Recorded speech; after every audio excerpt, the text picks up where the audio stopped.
Imagine a person sitting in a quiet room. Outside the window, the world is hushed, perhaps by the soft grey light of dawn or the deep blue of late evening. There are no sounds, no interruptions. It is a picture of perfect peace. But inside the person's mind, a storm is raging. It is a tempest of silent noise, a cacophony of browser tabs left open in the brain.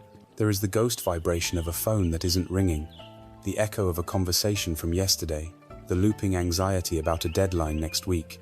There are flashes of news headlines, fragments of advertisements, the heavy weight of unspoken expectations from family, from friends, from a culture that endlessly whispers, "You are not enough.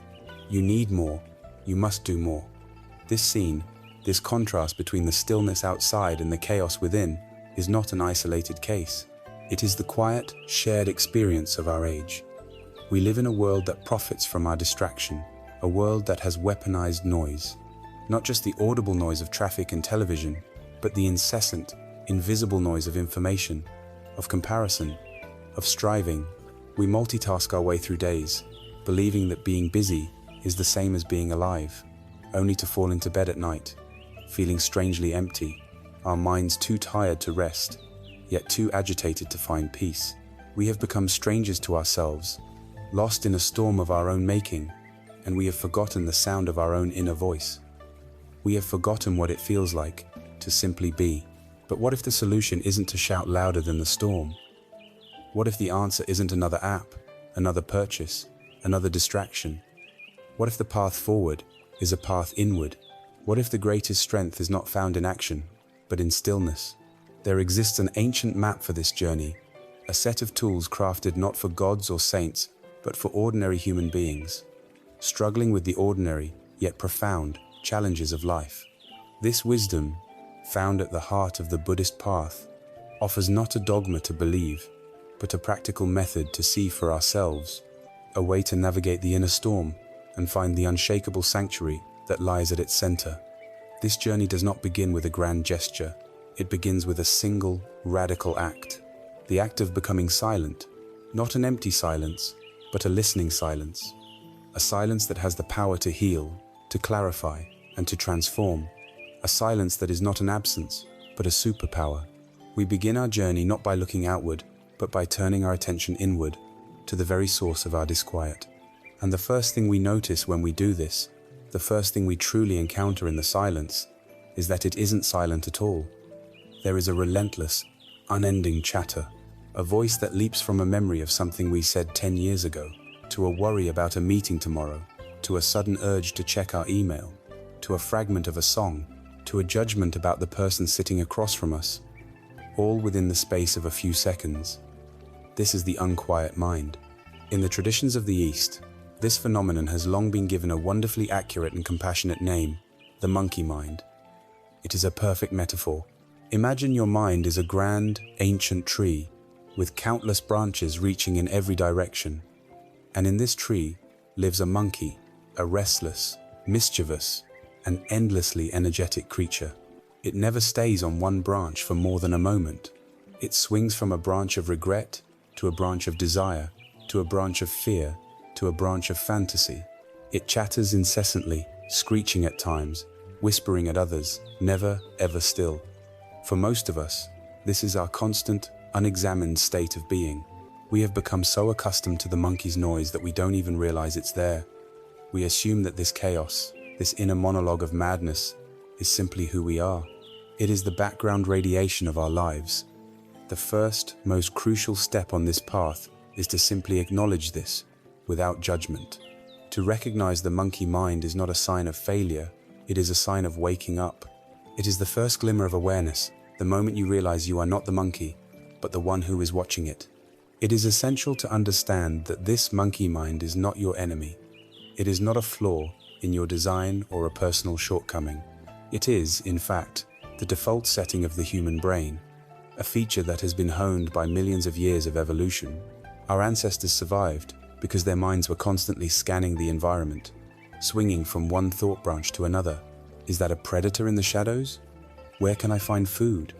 What does the tribe think of me? This constant, low-level anxiety and future planning was a survival mechanism. The monkey's job was to keep us safe by never resting, by always anticipating the worst, by replaying social encounters to ensure our standing within the group. In the ancient savannah, this was an advantage. But in the modern world, this evolutionary feature has become a bug. The threats are no longer tigers in the grass, but emails in our inbox, notifications on our screen, and the imagined judgments of others. The monkey doesn't know the difference. It reacts with the same primal urgency to a critical comment on social media as it would to a physical threat. It swings with the same frantic energy, but the branches are now abstract worries, digital distractions, and endless to-do lists. And so, it is not our task to kill the monkey, for to do so would be to declare war on our own nature, a war we can never win. The attempt to forcibly silence the mind, to command the thoughts to stop, is a fool's errand. It only agitates the monkey further. It becomes a struggle, a battle of wills, that leaves us feeling more exhausted and more of a failure than when we began. The path is not one of suppression, but of understanding. Our first task is not to cage the monkey, but to simply watch it, to learn its habits, its patterns, its favorite branches, to greet it with a kind of detached curiosity, saying, "Ah, there you are again, I see you." If our evolutionary past created the monkey mind, our modern world has put it on a diet of pure sugar and caffeine. We have built a civilization that is the perfect gymnasium for the restless monkey, training it every single day to be more agitated, more distracted, and more powerful. Consider the primary tool of modern life, the smartphone. Every buzz, every ping, every red notification badge is a banana thrown to the monkey. It is a hit of dopamine, a small reward that trains the mind to constantly seek more stimulation. The endless scroll on social media is the monkey swinging from one branch to the next at lightning speed, each post a new, fleeting distraction. We are not just using these tools, they are rewiring our brains, shortening our attention spans, and making stillness feel intolerable. Then there is the pervasive myth of multitasking. We pride ourselves on our ability to write an email, while listening to a conference call, while planning dinner, while keeping an eye on the news. But the brain does not truly multitask. It performs something far more chaotic, rapid task, switching. We are forcing the monkey to leap from tree to tree in a frenzy, never allowing it to land, never allowing for depth of focus. This constant switching creates mental friction. It depletes our cognitive resources, and it leaves us feeling frazzled and unproductive, despite being busy all day. It is the very definition of training our mind to be distracted. Add to this the relentless fire hose of the 24-hour news cycle and the culture of information overload.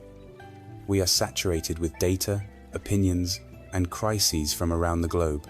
The monkey feels compelled to process it all, to have an opinion on everything, to worry about problems far beyond our personal control. The mind becomes a battleground of conflicting information and borrowed outrage with no off switch. Our environment, which we have built for our convenience, has become the monkey's playground, and we are the ones who are getting tired. The real danger, the source of so much of our deep-seated anxiety and burnout, is not the monkey itself, but our case of mistaken identity. We believe that we are the monkey. We fuse our sense of self with the chaotic, relentless stream of thoughts it produces. When a thought of self-doubt arises, like "I'm not smart enough for this job," we don't see it as a random, conditioned mental event. We experience it as a fundamental truth about who we are. When a fearful thought about the future appears, a vivid scenario of failure or loss, we don't recognize it as a mere fantasy. We inhabit it, and our body reacts as if the threat is real, flooding our system with stress hormones. Our heart races, our palms sweat. We are trapped in a prison of a story that isn't even happening. This identification is why we suffer. We become slaves to the monkey's every whim. If it feels sad, we declare, "I am sad." If it feels angry, we say, "I am an angry person." We grant it ultimate authority over our emotional state. Living this way is utterly exhausting. It is like being chained to a creature that is perpetually panicked, insecure, and dissatisfied. We spend all our energy trying to appease it, trying to fix its problems, trying to argue with its irrational conclusions, defending ourselves from its constant self-criticism. This internal battle, waged silently within the confines of our own skull, is the hidden engine of modern burnout. It is a constant, draining civil war. There is an old story that perfectly illustrates this predicament. A man, seeking clarity, comes to a beautiful mountain lake. He wishes to see his true reflection, but the surface of the water is disturbed by countless ripples, and his image is fragmented and distorted.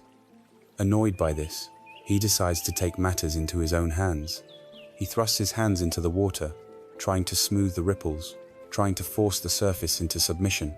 But of course, the more he struggles, the more he slaps at the water, the more chaotic and agitated the lake becomes. His reflection is now more distorted than ever. Frustrated and exhausted, he sits on the bank, defeated. As he sits, an old woman walking by observes him and smiles gently. She says nothing, but her peaceful presence invites him to simply stay put. So he sits, he stops fighting, he just sits, and he watches. As he remains still, the wind dies down, his own agitation subsides, and slowly, naturally, without any effort on his part, the ripples begin to fade, the movement ceases. The surface of the lake becomes like a vast, flawless mirror, and in it, he finally sees his reflection with perfect, pristine clarity. The lake, of course, is the mind. The ripples are the thoughts of the monkey mind, and our frantic, forceful attempt to suppress them is the man's hands slapping the water. The story contains a profound secret. Clarity and peace are not achieved through struggle. They are the natural state of the mind when we simply allow the agitation to cease on its own. This parable leads us to the most powerful and liberating realization of all. It is the beginning of the end of our servitude to the monkey. The question is this: if you are aware of the monkey, if you can observe your thoughts, who or what is the one doing the observing? The very fact that you can notice your thinking implies that you are not your thoughts. A thought appears, and you are there to see it. A feeling arises, and you are there to feel it. This you is the silent watcher, the calm presence in the background that is aware of the monkey's antics. It is the sky, and the thoughts are merely clouds passing through. The sky is not affected by the color or shape of the clouds. It doesn't cling to the beautiful, fluffy white clouds, and it doesn't try to fight the dark, stormy ones. It simply provides the space for all of them to be, to arise, and to pass away. The entire practice, the entire path to inner freedom, begins with this subtle but radical shift in identification. It is the process of gently, repeatedly, disengaging your sense of self from the content of your thoughts, the clouds, and learning to rest in the vast, open, silent awareness of the sky.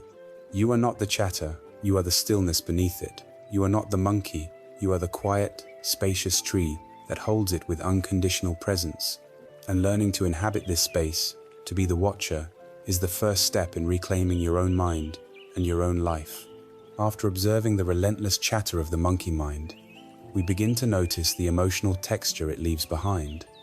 It is a subtle but pervasive feeling of friction, of being ever so slightly out of tune with life.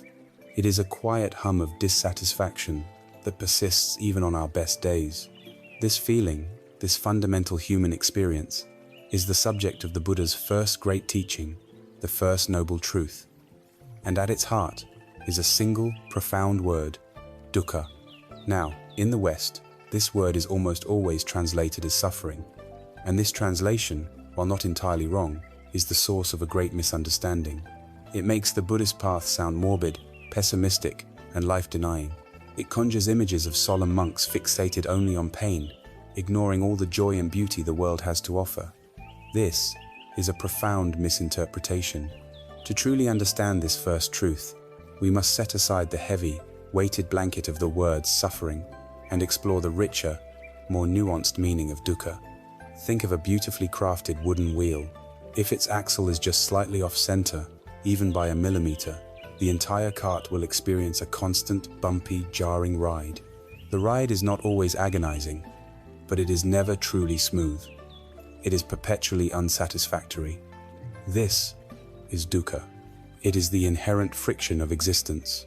It is the dis-ease that lies just beneath the surface of our lives, the background static that we try so hard to drown out with noise and distraction.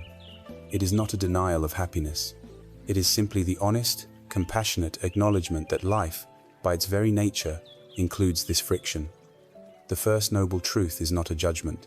It is a diagnosis. And like any good doctor, the Buddha begins by looking clearly and fearlessly at the symptom, so that we might understand its cause, and ultimately find its cure. To grasp the full scope of this diagnosis, it is helpful to see dukkha not as a single condition, but as a spectrum of experience that occurs on at least 3 distinct levels. The first and most obvious is what we can call the dukkha of plain pain. This is the suffering that is easy to recognize. It is the headache that throbs behind your eyes after a stressful day. It is the sharp, physical pain of a broken bone, or the chronic ache of an aging body. It is the raw emotional agony of losing a loved one, the sting of betrayal, or the deep sorrow of a dream that has died. This form of dukkha needs little explanation. It is the overt, undeniable hardship that is a part of every human life. When our bodies fail us, when our hearts are broken, when we face profound loss, we are face to face with this first level of dukkha. No one is immune to it. It is the shared inheritance of being human. The second level is far more subtle and perhaps even more pervasive. It is called the dukkha of change. This is the stress and anxiety that arises from the fact that nothing lasts. Everything is impermanent. This dukkha is not found in painful experiences, but paradoxically, in pleasant ones. Think of a perfect vacation. The sun is warm, the company is good, the food is delicious. You feel happy, relaxed, and at peace. But even in the midst of this joy, the monkey mind begins to whisper, "This will be over soon. In 3 days, I'll be back at my desk. I wish this could last forever." That whisper, that subtle clenching around a pleasant experience, that anxiety about its inevitable end, is the dukkha of change. It is the stress of clinging. We experience a moment of joy, and we immediately try to fossilize it, to make it permanent, which is impossible. The new car loses its shine. The thrill of a promotion fades into the routine of the new job. The passionate beginning of a relationship mellows and changes. Because we grasp at these pleasant moments, we suffer when they transform, as they must. This creates a deep-seated anxiety in our lives. We live with a constant, low-level fear of losing the things we love. Our youth, our health, our relationships, our possessions. We are in a constant, unwinnable struggle against the universal law of impermanence. And this struggle generates a vast amount of our inner friction. The third and most profound level is the dukkha of conditioned existence.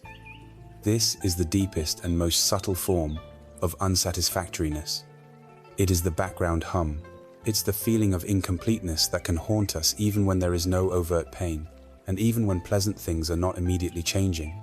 It is the dukkha that is woven into the very fabric of being a separate, conditioned self. It arises from the ceaseless activity of the monkey mind itself. It is the stress of constantly wanting, constantly comparing, constantly judging, constantly defending the fragile idea of me. It is the existential angst of a life lived on the surface, driven by unconscious habits and reactions.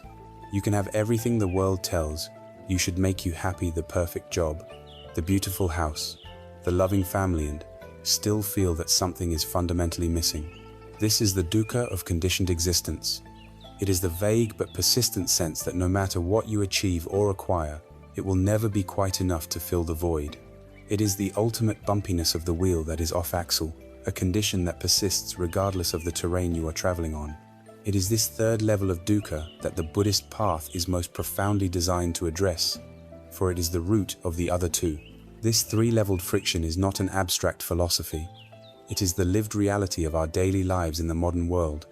We experience it in the workplace, which has become a temple of dukkha. The relentless pressure to be productive, to innovate, to climb the ladder, to answer emails at all hours. This is the dukkha of conditioned existence. The stress of constantly proving our worth. The fear of layoffs or the anxiety of a performance review is the dukkha of change, the terror of losing our security. And the headache from staring at a screen for 8 hours is the dukkha of plain pain. We see it in our relationship with materialism. The culture of advertising is designed specifically to amplify dukkha. It exists to create a sense of lack, to convince you that your life is unsatisfactory without this product, this car, this phone. It promises that a purchase will finally smooth out the bumpy ride, and for a brief moment, it does. The dukkha of change kicks in, providing a fleeting pleasure. But soon, the newness fades. The object becomes just another thing, and the underlying dukkha of conditioned existence returns, already looking for the next thing to grasp onto. We also feel it intimately in our relationship with our own bodies. The fear of aging, the obsession with youth, the multi-billion-dollar industries built around hiding wrinkles and defying time. These are all expressions of a deep-seated struggle with the dukkha of change. And the daily frustrations, the traffic jam that makes you late, the Wi-Fi that drops during an important call, the person who cuts in line, these small moments of irritation are miniature experiences of dukkha, the friction of a world that refuses to conform to our desires. There is a timeless story from the life of the Buddha that illustrates this truth with heartbreaking beauty. A young woman named Kisa Gotami had an infant son whom she loved more than life itself. One day, the child fell ill and died. Consumed by a grief so powerful it drove her to madness, Kisa Gotami refused to accept his death. She picked up his small body and wandered through her village, going from door to door, begging for a medicine that could bring her son back to life. Some people mocked her, others turned away in pity, but no one could help. Finally, a compassionate man saw her plight and suggested she go see the Buddha. She ran to him, laid her child at his feet, and pleaded for the magic medicine. The Buddha looked at her with boundless compassion and said, "I can help you. But first, you must do one thing for me. You must bring me a single mustard seed from a house in the village where no one note a parent, a child, a spouse, or a servant thus ever died." Kisa Gotami's heart soared with hope. A mustard seed was such a simple thing to find. She went to the first house and asked, "Can you spare a mustard seed for the Buddha to make a medicine for my son?" "Of course," the woman of the house replied. "But," Kisa Gotami asked, "has anyone ever died in this house?" The woman's face fell. "Oh, child," she said, "do not remind me of my deepest sorrow. I lost my husband just last year." Kisa Gotami went to the next house, and the next, and the next. The story was always the same. Everyone was willing to give her a seed, but every single household had been visited by death. One had lost a mother, another a brother, another a beloved grandparent. As the sun began to set, the profound truth of the Buddha's task dawned upon her. Her unbearable grief, which she thought was hers alone, was in fact the shared, universal experience of all humanity. Loss was not a unique curse visited upon her. It was woven into the very fabric of life. Her personal, agonizing pain began to dissolve into a vast, compassionate understanding for all beings. She went to the charnel ground, laid her son to rest, and returned to the Buddha, no longer a desperate mother seeking a miracle, but a wise woman seeking the path to liberation from this universal truth of dukkha. Kisa Gotami's healing did not begin when her pain went away. It began the moment she stopped fighting reality. It began with the courageous acceptance of what is. And this is the ultimate purpose of the First Noble Truth. It is not a depressing final verdict on the human condition. It is a courageous, empowering, and absolutely necessary first step. It is the act of looking squarely at our own lives, at our own restless minds, at our own subtle and obvious pains and saying, yes, there is friction here. There is a bumpiness to this ride.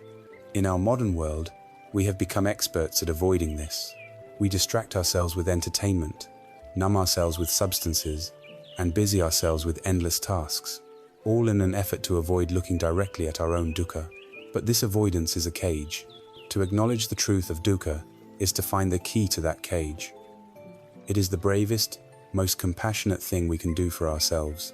It is the moment we stop blaming the world, our past, or other people for our unease, and instead turn inward with a genuine curiosity. It is the moment we stop asking, why is this happening to me?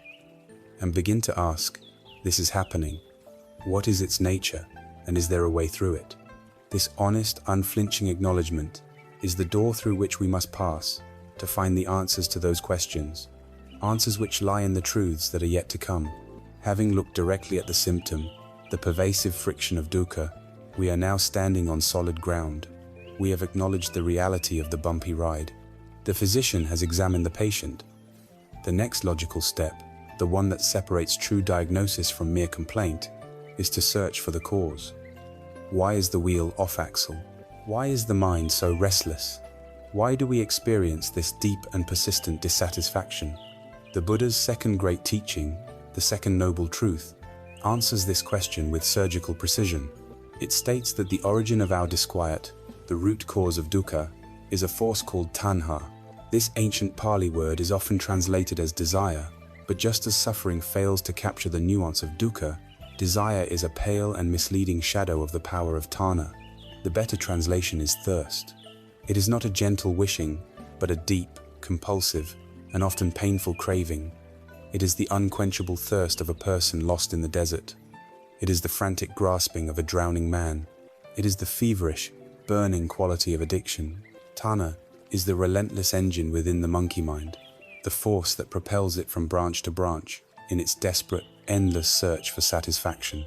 It is the belief, buried deep within our conditioning, that if we can just get something, be something, or get rid of something, then, finally, the friction will cease and we will be at peace. This desperate, misguided thirst, the Buddha explained, is the very architect of our own suffering.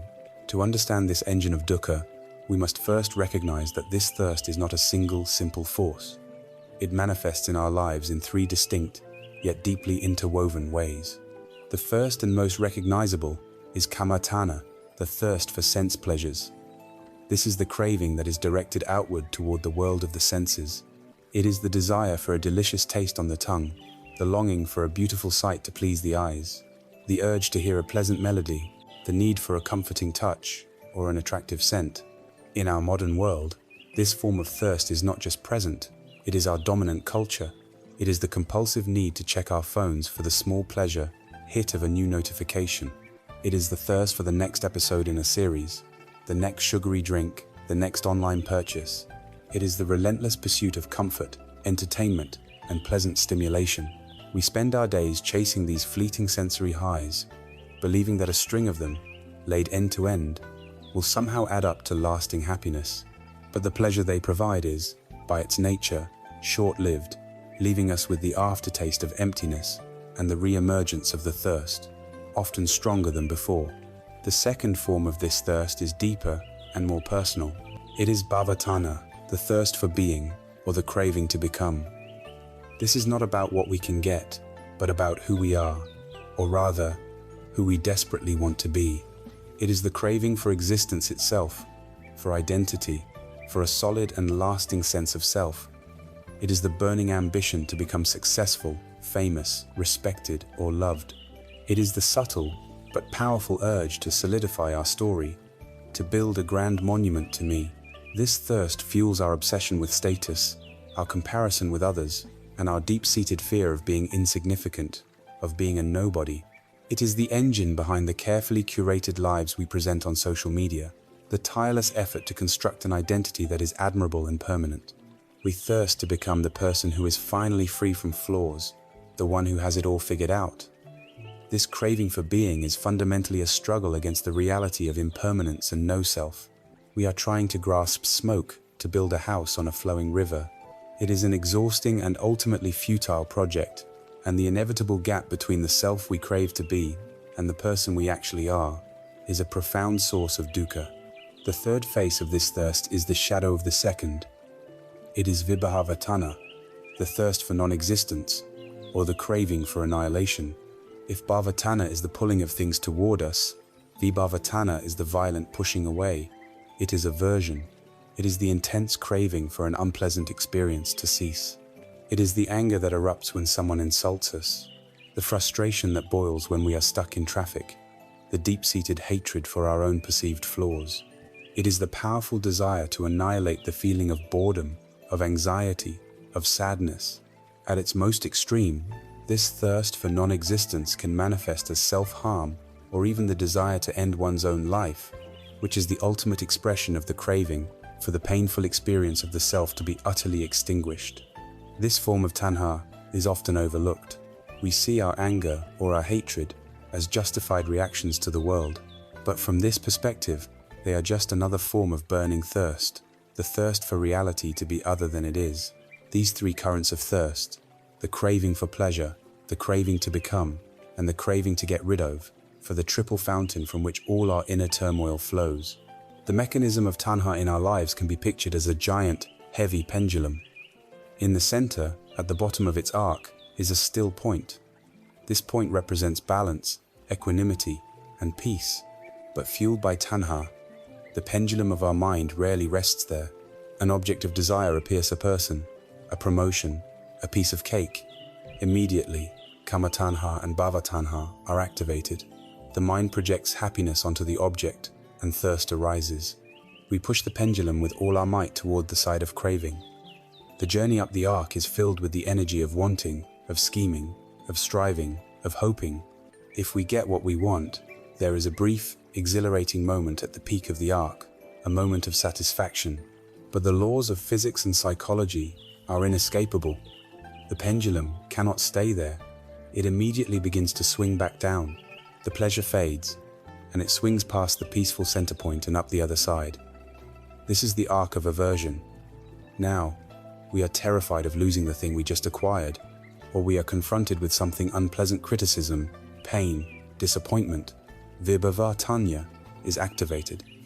We push the pendulum with all our might, trying to escape the experience. The arc is filled with the energy of fear, of anger, of resistance. This endless swinging back and forth, from grasping to rejecting, from hope to fear, is the very rhythm of dukkha. We spend our entire lives pushing this pendulum, exhausting ourselves in the process, never realizing that peace can only be found at the still point we so frantically swing past. Our entire modern consumer culture can be seen as a grand cathedral built for the worship of tanha. The advertising industry is the high priesthood, and its daily liturgy is the creation and manipulation of thirst. Every commercial, every billboard, every influencer's post is a masterclass in applied second noble truth. First, the advertisement must activate vibhavatana, the thirst for non-existence. It does this by making you feel subtly inadequate. It shows you that your life is lacking, your skin is not smooth enough, your car is not new enough, your experiences are not exciting enough. It creates a subtle feeling of shame or dissatisfaction with your present reality. Once that friction, that dukkha, has been established, the ad then presents the solution, its product. This activates kama tanha, the thirst for sense pleasure, or bhava tanha, the thirst for a new identity. Drink this, buy this, wear this, it promises, and you will become the happy, beautiful, successful person you crave to be. Your thirst will be quenched. It is a brutally effective system. It hooks directly into the primitive, conditioned mechanism of our minds, but it is a promise that, by design, can never be truly fulfilled. The satisfaction is engineered to be temporary. The thirst must return, because a permanently satisfied customer is no longer a customer. We are being systematically trained, from birth, to be thirsty, to live our lives on the swinging pendulum of craving and aversion. There is a stark and powerful parable that captures the self-destructive nature of this compulsive thirst. It is the story of a stray dog, starving and desperate. One day, it finds a bone that has been bleached white by the sun and stripped bare by insects. There is not a single speck of meat or marrow left on it. It is completely devoid of nourishment. But the dog, driven by its desperate hunger, lies down and begins to chew on the dry bone with obsessive energy. It chews and chews, its powerful jaws grinding against the hard calcium. Soon, its gums begin to tear and bleed. As the blood flows into its mouth, the dog tastes it. In its starved and confused state, it believes the taste of its own blood is nourishment coming from the bone. This illusion gives it a surge of frantic hope, and it begins to chew even more furiously, breaking its own teeth, shredding its own gums, all for the taste of a satisfaction that is actually its own self-inflicted wound. We, when we are in the grip of tanha, are this dog. The dry bone is the object of our craving, the validation from others, the fleeting sensory pleasure, the idealized version of ourselves. The frantic chewing is the mental and emotional energy we pour into our craving, and the brief, unsatisfying pleasure we get, so intimately mixed with the pain and stress of the striving itself, is the taste of our own blood, which we tragically mistake for real, lasting nourishment. We are feeding on our own agitation, and we cannot stop. It is vital, however, to make one final, crucial distinction. The Buddhist path is not a call to become a passionless, lifeless being, devoid of all goals and motivations. The opposite of tanha is not apathy, it is wisdom. There is a profound difference between unwholesome craving, tanha, and what is known as wholesome desire, or chanda. Chanda is the desire to learn, to grow, to create, to be of service to others. It is the motivation that gets a doctor out of bed in the morning to heal people, the energy that allows an artist to create a beautiful work, the aspiration to become a kinder, more patient person. What is the difference? Chanda is free from the feverish, clinging, self-centered grip of tanha. You can have a wholesome desire to help a friend, but your own fundamental happiness does not depend on the outcome. You can pour your heart into a creative project, driven by the simple joy of creation, not by a desperate need for it to bring you fame and fortune. Chanda is an energy that feels light, open, and generous. Tanha feels tight, contracted, and needy. The path, therefore, is not about eliminating desire itself, but about transforming the burning, painful thirst of tanha into the clear, cool, life-affirming energy of chanda. It is about learning to act in the world with passion and purpose, but without the desperate attachment that is the cause of our disquiet. We have now seen the symptom, dukkha. We have identified its cause, tanha. The diagnosis is complete. And with this clarity, for the first time, a new question can arise, one filled with profound hope. If we know what causes the illness, is a cure possible? We have journeyed into the heart of our own disquiet. We have stood before the restless energy of the monkey mind, and we have felt the pervasive friction of dukkha, the bumpy ride of a life lived slightly off-center. We have listened to the physician's diagnosis. Then, we looked deeper, and we found the source of the virus, the relentless, burning thirst of tanha, the compulsive craving and aversion that keeps the pendulum of our minds swinging in a frantic arc of hope and fear. To stop here would be to leave us in a state of intelligent despair. It would be a profound, but ultimately pessimistic, philosophy.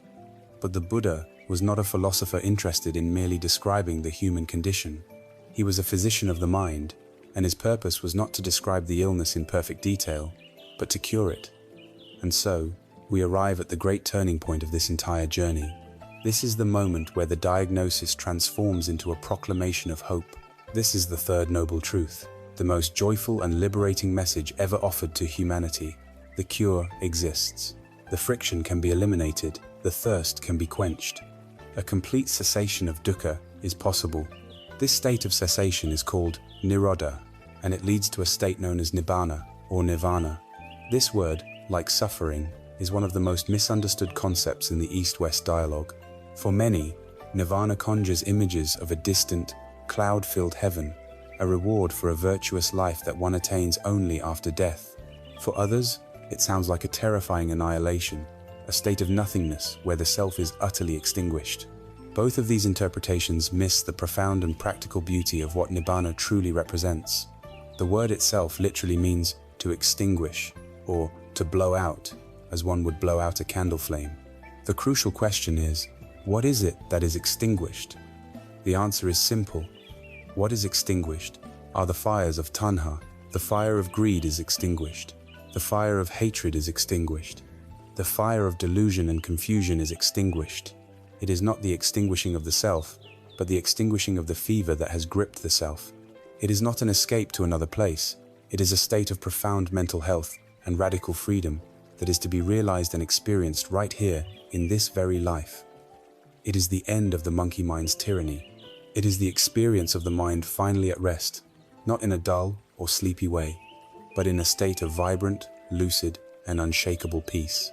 It is the feeling of the pendulum coming to a perfect standstill at its center point. It is the experience of the wheel finally being set perfectly on its axle, allowing for a smooth, effortless journey. The third noble truth is the ultimate message of empowerment. It tells us that peace is not a gift from an external power, nor is it dependent on changing the world around us. It is an innate potential within every human mind, waiting to be uncovered. This deeply practical, results-oriented approach is at the very core of the path. The Buddha was famously pragmatic, often discouraging his followers from getting lost in abstract metaphysical speculation. He illustrated this with a powerful parable, the story of the poisoned arrow. A man, he said, was shot by an arrow dipped in a deadly poison. His friends and family, in a panic, rushed to find a surgeon to remove the arrow and treat the wound, but the wounded man stopped them. "Wait," he commanded. "I will not allow this arrow to be removed until I know the name and the clan of the man who shot me. I must know whether he is tall or short, dark-skinned or fair. I need to know from which village he comes. Furthermore, I must know what kind of wood the shaft of the arrow is made from, what species of bird the feathers on its tail belong to, and what the precise ingredients are in the poison that covers its tip." The Buddha then turned to his monks and asked, what would happen to such a man? The answer, of course, is that the man would die from the poison long before his academic questions could ever be answered. The immediate, urgent, and only sensible task was to remove the arrow and heal the wound. The rest is irrelevant chatter in the face of a life or death situation. In this parable, we are all that man. The poisoned arrow is dukkha, born of tanha, and our metaphysical questions: who am I? Is there a soul? Who created the universe? What happens after we die? Are, in this context, a dangerous distraction from the urgent work at hand. The Buddha taught that our house is on fire. The priority is not to analyze the chemical composition of the flames, but to get out of the house. This parable serves as the perfect introduction to the fourth and final noble truth, which is the Buddha's prescription: the clear, practical, step-by-step instructions for removing the arrow. It is the path, the Magga. This path is known as the Noble Eightfold Path. It is not a set of rigid commandments to be followed in a linear sequence, like climbing a ladder. Rather, it is 8 interconnected aspects of a single, holistic way of living, each one supporting and deepening all the others. They are like the individual strands of a great rope. Woven together, they create a strength far greater than any single strand could possess. To make this comprehensive guide easier to understand, it is traditionally divided into 3 sections: the division of wisdom, the division of ethical conduct, and the division of mental discipline. First is the division of wisdom, panya. This is the compass and the map for our journey. It is about seeing things clearly and cultivating the right intention. It consists of 2 parts. The first is right understanding. This means having a clear grasp of the nature of reality, specifically, understanding the 4 noble truths themselves. It is the intellectual clarity to see that dukkha exists, that it is caused by tanha, that its cessation is possible, and that this very path is the way to achieve that cessation. It is looking at the world without the distorting filters of our hopes and fears. The second part is right intention, sometimes called right thought. This is the active side of wisdom. It means aligning our inner world with our understanding. It is the conscious cultivation of intentions that are free from the poison of tanha. This means fostering the intention of renunciation, the willingness to let go of clinging.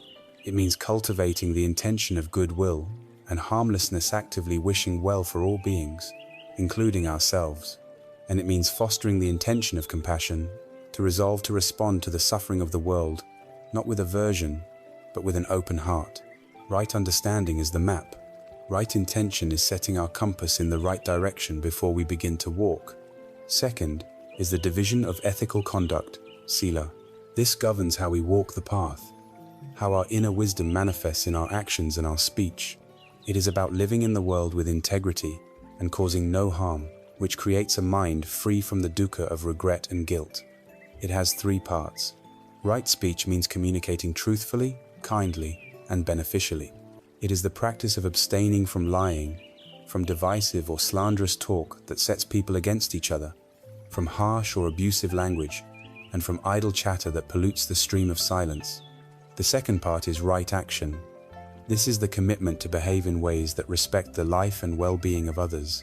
Traditionally, this means refraining from killing or causing physical harm, refraining from stealing or taking what is not freely given, and refraining from sexual misconduct that causes harm to oneself or others. The third part is right livelihood. This means earning a living in a way that is honorable and does not contribute to the suffering of the world.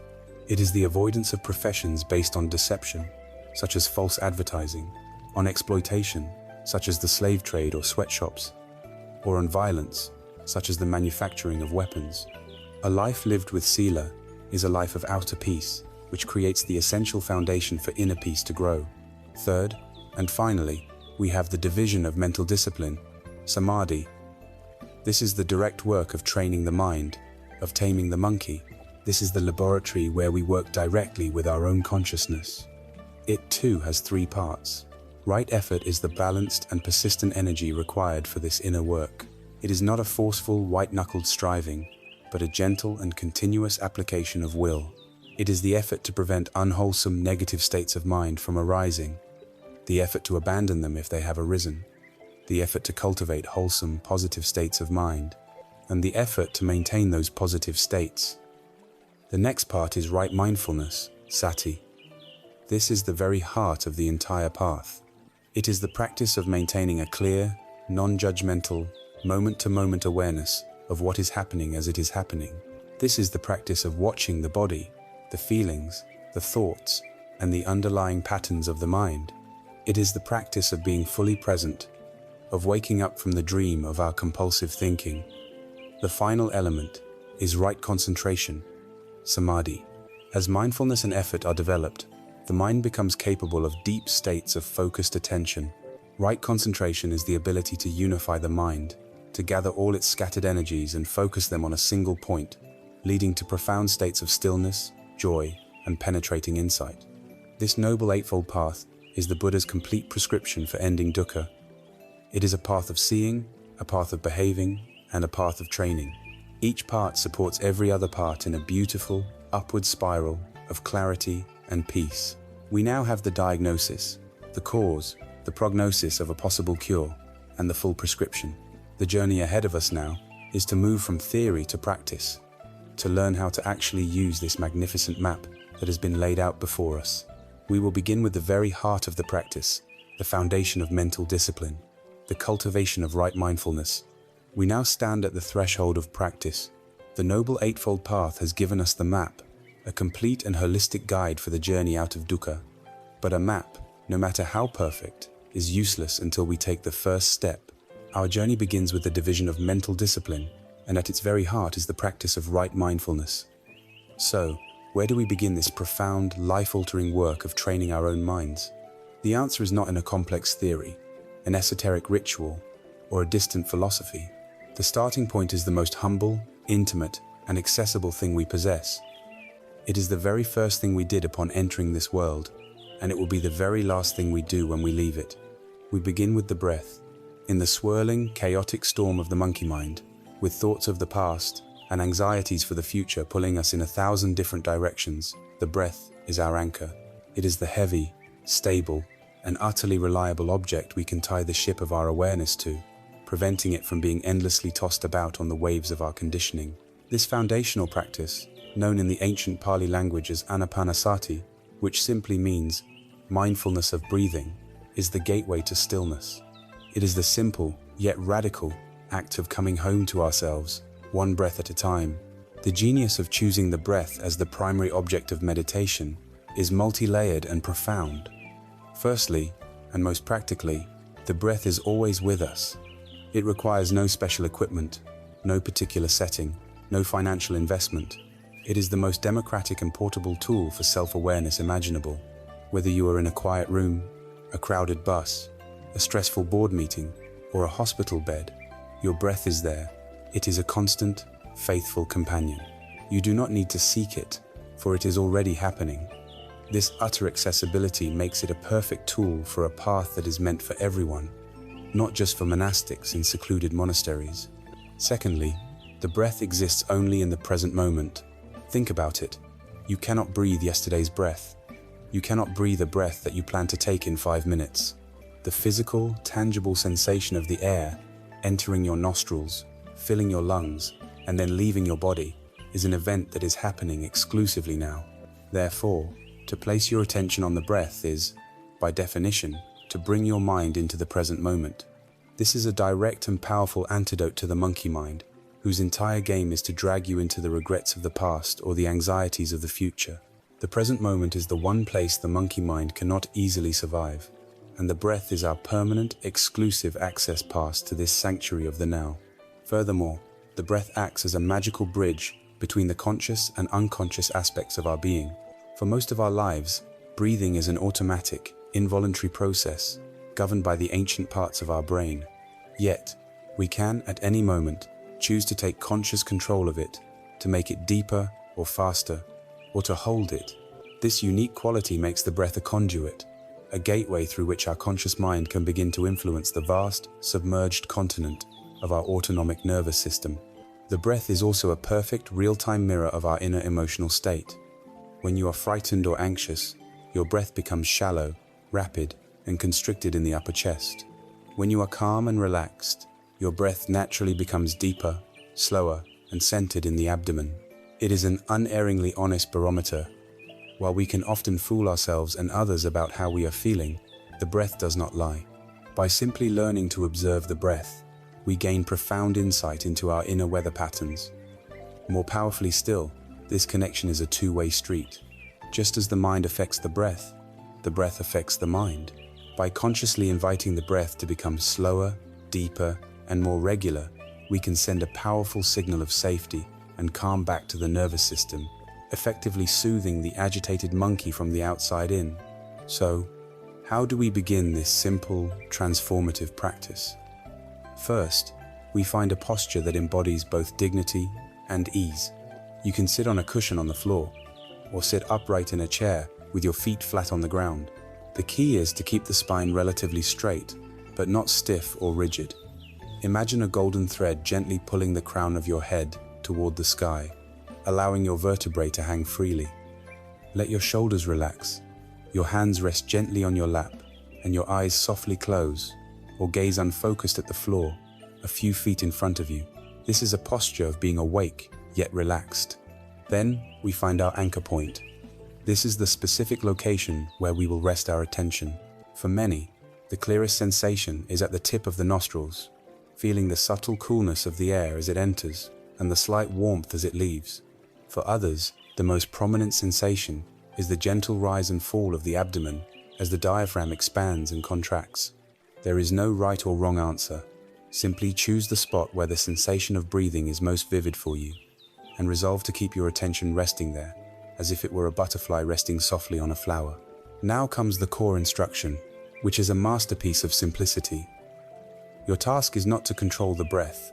It is not to judge the breath. It is simply to feel it, to know it directly. The practice can be distilled into the simplest of phrases. Breathing in, I know that I am breathing in.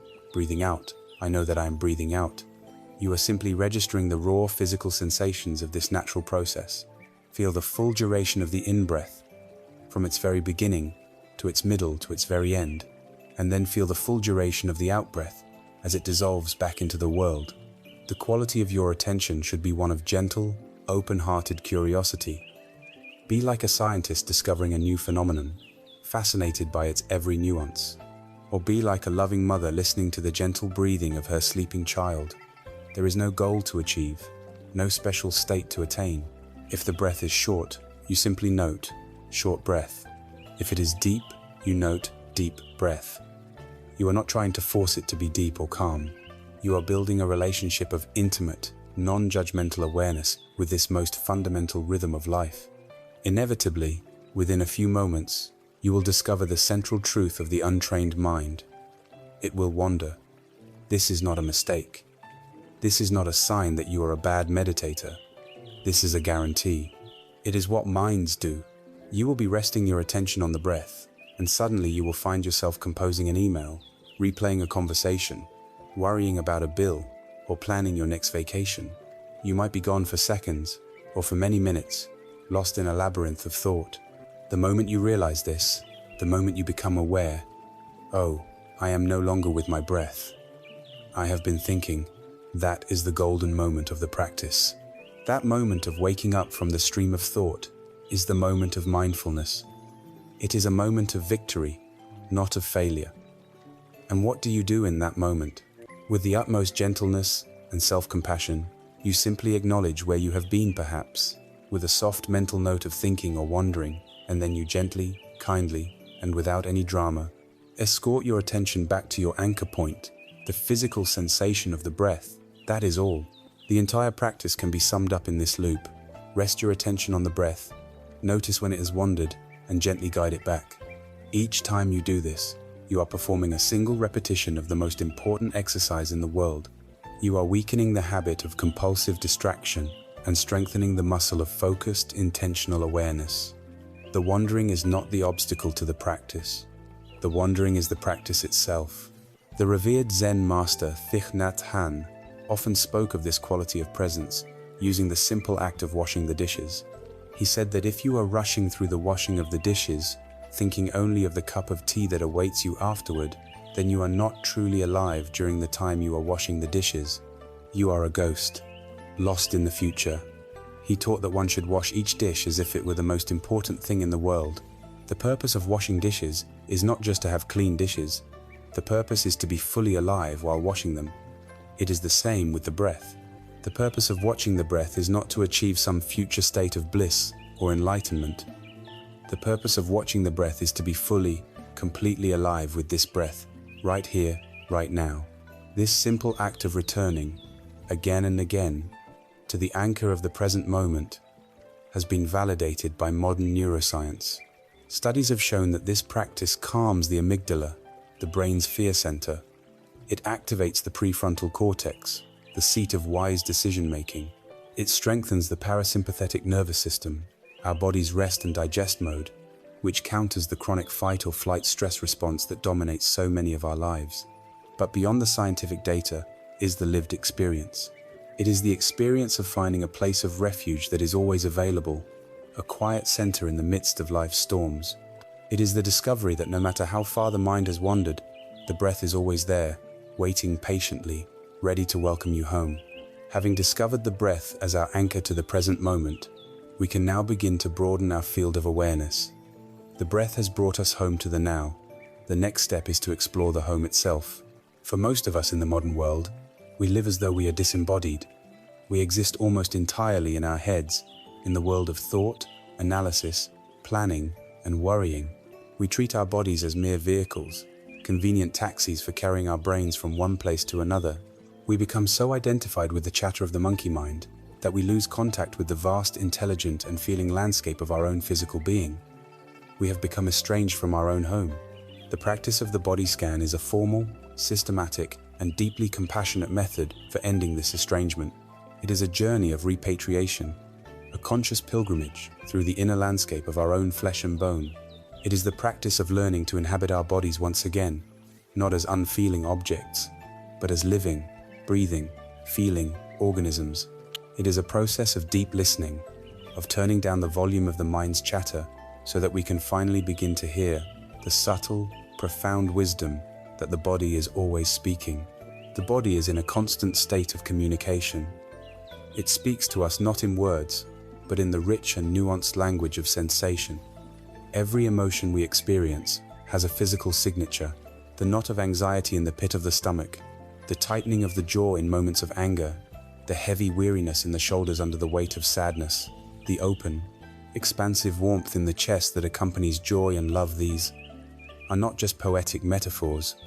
They are tangible, physical realities. The body is a living manuscript of our life's experience, with every joy, trauma, and unresolved tension stored within its tissues. But we are conditioned to ignore this language. We are taught from a young age to live from the neck up, to override the body's signals. We push through fatigue with another cup of coffee. We numb our physical and emotional discomfort with endless entertainment and distraction. We armor ourselves against vulnerability by tensing our muscles. We pay no attention to the body's gentle whispers until it is forced to shout at us through the megaphone of acute pain, chronic illness, or debilitating injury. The body scan meditation is a radical act of reversing this neglect.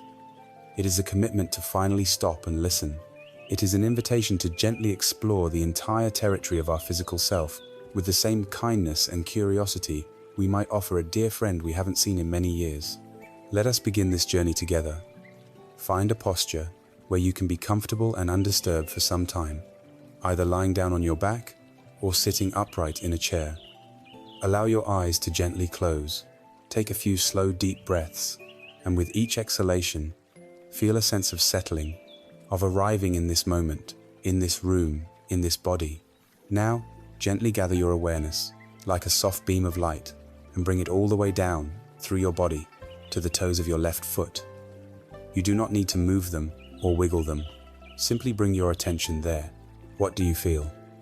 You might notice the sensation of a sock against the skin, the contact with a shoe, a feeling of warmth or coolness, perhaps a subtle tingling or pulsing. Or you may feel nothing at all. And if you feel nothing, that is perfectly fine. Simply be aware of the absence of sensation. There is no goal here other than awareness itself. Now, on your next in-breath, imagine you could breathe directly into your toes, filling them with fresh, oxygenated awareness. And on the out-breath, simply let go, releasing any tension you might find. Gently, slowly, allow your awareness to expand, to include the sole of your left foot, the heel resting on the floor, the arch, the top of the foot. Just feeling, just noticing. Continue this journey of awareness up into your left ankle, your lower leg, the shin and the calf muscle. Then move into the knee, a complex joint that carries so much of our weight. Feel it from the inside out. Then allow your awareness to saturate your entire left thigh, from the knee up to the hip. And now, let go of the left leg and gently shift your entire focus over to the toes of your right foot, beginning the same curious, patient exploration all over again, moving from the toes to the sole, the heel, the ankle, the lower leg, the knee, the thigh. Throughout this process, the monkey mind will surely interrupt. It will offer comments, judgments, stories. It might say, "This is boring," or "I can't feel anything," or it might get distracted by a sound or a plan for later. As with the breath meditation, this is not a failure, it is the practice. Simply notice where the mind has gone, and with infinite patience, gently escort it back to the part of the body you are exploring. Now, bring your awareness to the pelvic region, the hips, the buttocks, the base of the spine. This is an area where we often hold deep-seated tension. Just meet whatever you find with soft, accepting awareness. From here, begin to move up the trunk of your body. Let your beam of attention sweep across your lower back, then your abdomen, feeling the gentle rise and fall with each breath. Move up into your chest, aware of the subtle movements of the rib cage, and perhaps the steady, rhythmic beating of your own heart, a faithful drum that has been with you your entire life. Let your awareness now flow into your shoulders. For many of us, this is a warehouse of stored stress and responsibility. Do not try to force the shoulders to relax. Simply bring the light of your kind attention to them. Meet the tension, breathe into it, and see if, just by being met with awareness, it might soften, even just a little. From the shoulders, let your attention stream down both of your arms simultaneously, through the biceps and triceps, the elbows, the forearms, the wrists, and into your hands. Feel your hands from the inside. Feel the palms, the backs of the hands, and each finger, one by one, all the way to the fingertips, noticing any pulsing, tingling, or vibration. Then, bring your awareness back up your arms to your neck and throat. Allow the muscles of the neck to be soft. And now, bring your attention to your face. The jaw is another storehouse of tension. See if you can allow the jaw to be unclenched, the teeth slightly apart.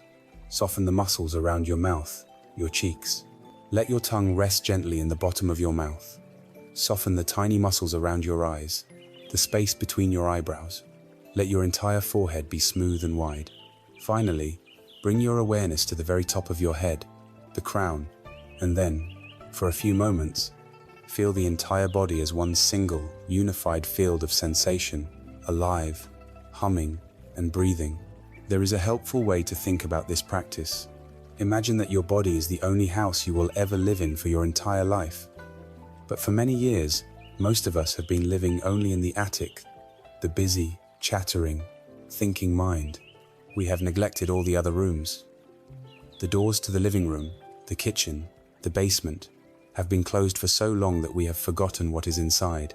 We've forgotten the feeling of the carpets, the texture of the walls, the quality of the light. The body scan meditation is the simple act of taking the master key, walking down from the attic, and beginning to visit each room of our own house. We are not there to judge the furniture or to immediately start renovating. We are simply there to open the door, turn on the light, and reacquaint ourselves with what is there. We are allowing the fresh air of awareness to circulate through these long neglected spaces, making the whole house a home once more. As we practice this regularly, two profound things begin to happen. First, we begin to release vast amounts of stored, unconscious tension. When a muscle is tense, it is often because we are mentally and emotionally resisting an experience. By bringing pure, non-judgmental awareness to that area of tightness, we stop feeding it with the fuel of our resistance. The simple, kind act of observation sends a signal to the nervous system that it is safe to let go. We are not forcing the muscle to relax. We are creating the gentle, accepting conditions in which it can choose to release on its own. The second, and even deeper insight, is the direct, experiential understanding of impermanence, or anicca. As we pay close attention to the body, we see that nothing is solid or static. An itch appears, we watch it, and it vanishes. A feeling of warmth in the hand arises and then dissipates. A sharp point of tension in the back softens and morphs into a dull ache before fading away. We are witnessing the fundamental truth of reality, that everything is a constantly changing flow of energy in the living laboratory of our own body. This insight is incredibly liberating. When we experience an unpleasant physical sensation, our habitual reaction is to tense around it, adding a second layer of mental suffering. I hate this pain. This is terrible. When will it go away? The body scan trains us to stay with the raw physical sensation without adding that second, painful layer of mental commentary. We learn to observe discomfort as a changing pattern of energy, which makes it far less personal and far more bearable. We are learning the profound skill of being with pain without creating suffering. This is a journey of coming home to ourselves, a practice that grounds us in reality, heals the division between mind and body, and reveals the deepest truths not as an intellectual concept, but as a living, breathing reality within our own skin. Having anchored ourselves in the present moment through the breath, and having returned home to the feeling landscape of the body, we now turn our attention to the very atmosphere in which this awareness arises. We turn to the practice of silence. In our modern world, silence is a deeply uncomfortable experience. It is perceived as a void, an emptiness, a social failure that must be filled at all costs. We fill it with chatter, with music, with podcasts, with the endless scroll of social media. The moment a conversation lapses, we rush to fill the gap. The moment we are alone in a car or a room, we reach for a device to produce noise. We have become profoundly afraid of silence, because in true silence, there is nowhere to hide from ourselves. But the wisdom traditions of the world, and Buddhism in particular, present us with a radically different vision. They teach that silence is not an empty void, but a powerful, vibrant, and deeply healing presence. It is not an absence, but a superpower. The path speaks of a specific kind of silence, known as noble silence. This is not merely the cessation of external sound. It is a profound inner stillness, a state of being that can be cultivated and carried with us even in the midst of a noisy world. Noble silence has two essential dimensions, one outer and one inner. The outer dimension is the most straightforward.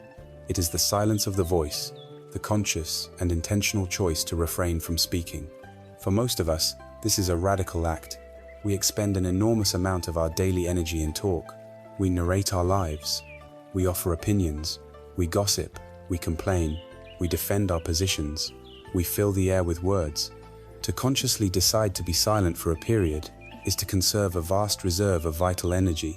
But more importantly, it is an act of deep moral and mental hygiene. So much of our speech is unskillful. It is driven by the ego's need to be seen, to be right, to belong. This unskillful speech, the harsh words spoken in anger, the subtle lie to protect our image, the divisive gossip shared to feel superior agitates our own mind, long after the words are spoken, creating ripples of regret, guilt, and anxiety. Choosing silence is to choose to not add fuel to this fire. It is an act of kindness to ourselves and to others. It is a commitment to do no harm with our words. Furthermore, this outer silence forces us to become profound listeners.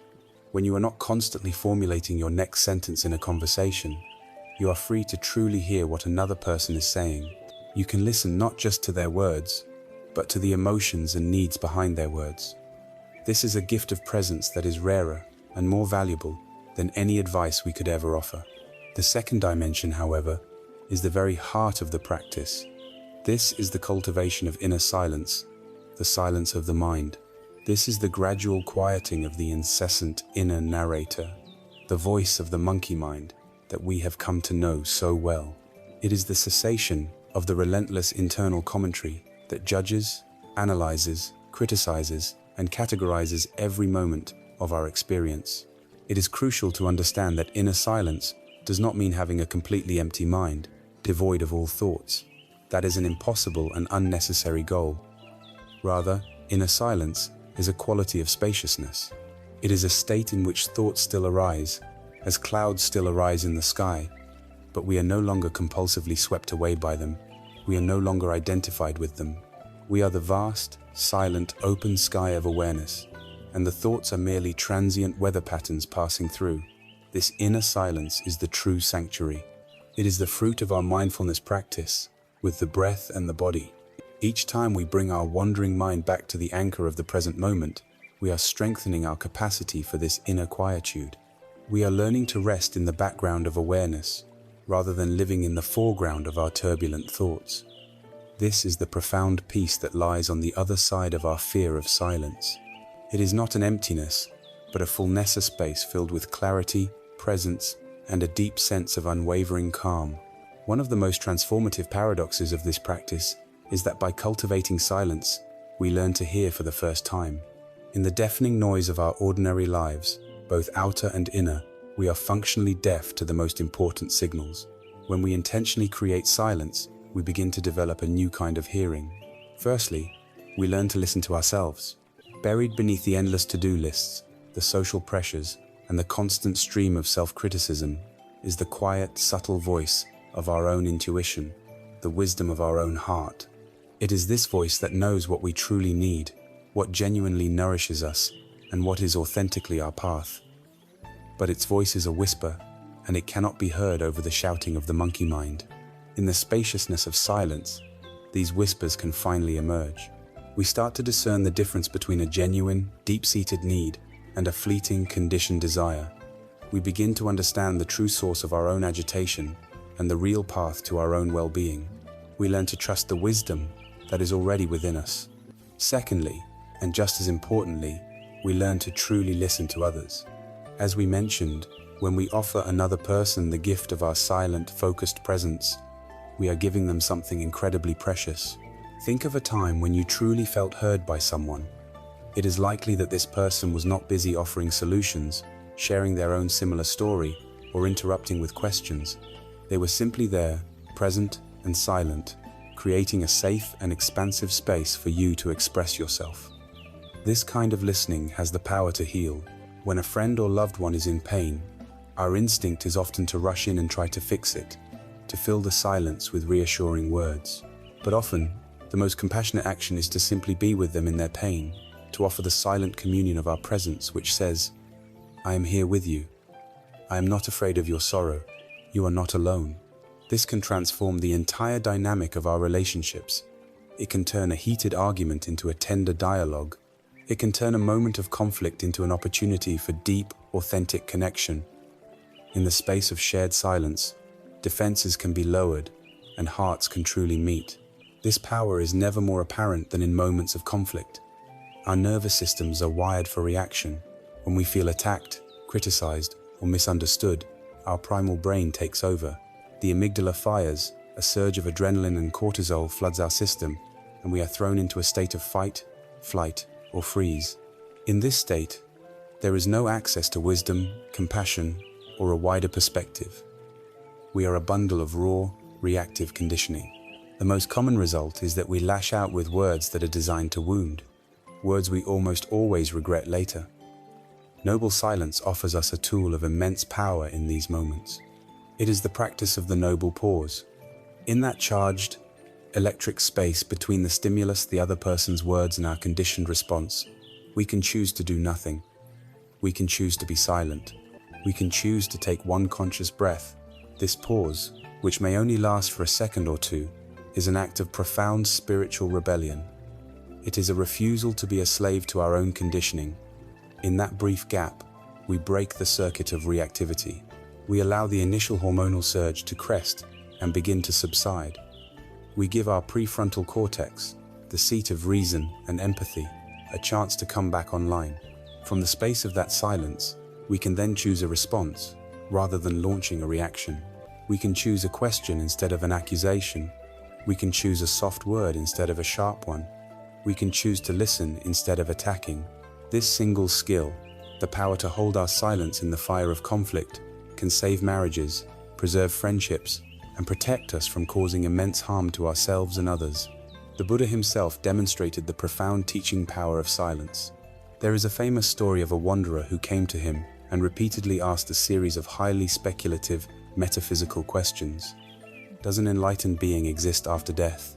Does an enlightened being not exist after death? Does an enlightened being both exist and not exist after death?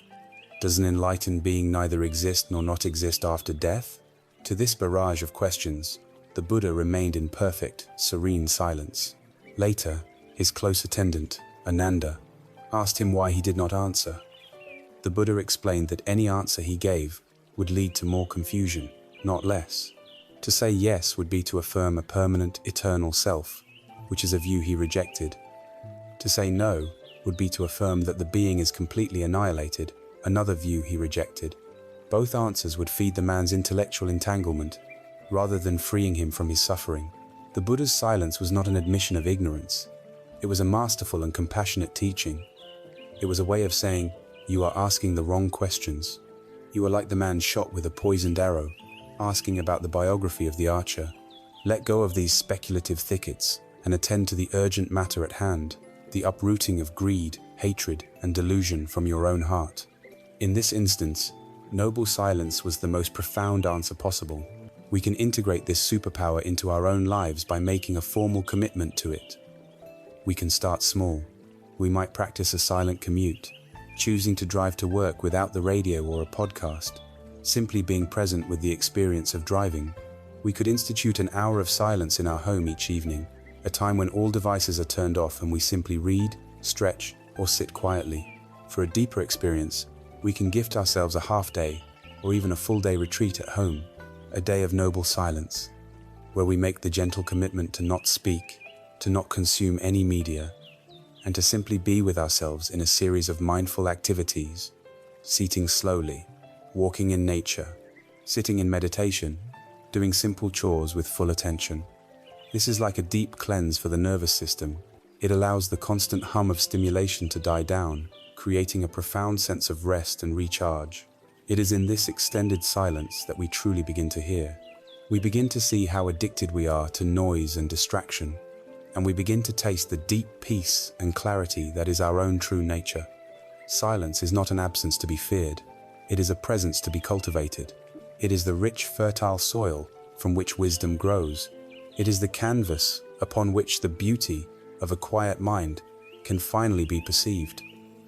It is the sound of freedom.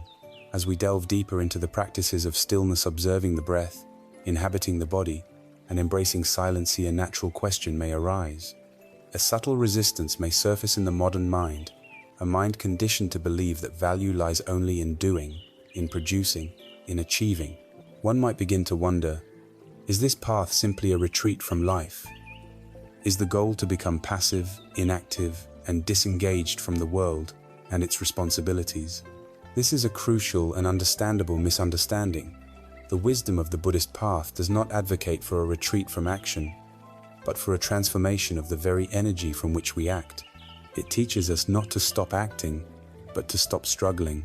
This is the domain of the sixth factor of the Noble Eightfold Path, known as right effort, and it presents us with a profound paradox.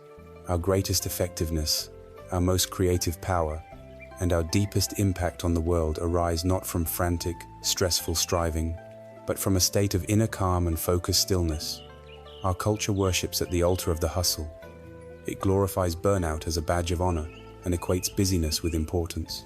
Right effort invites us to step away from this exhausting and inefficient model and to discover the art of effortless action, the power of finding flow in stillness.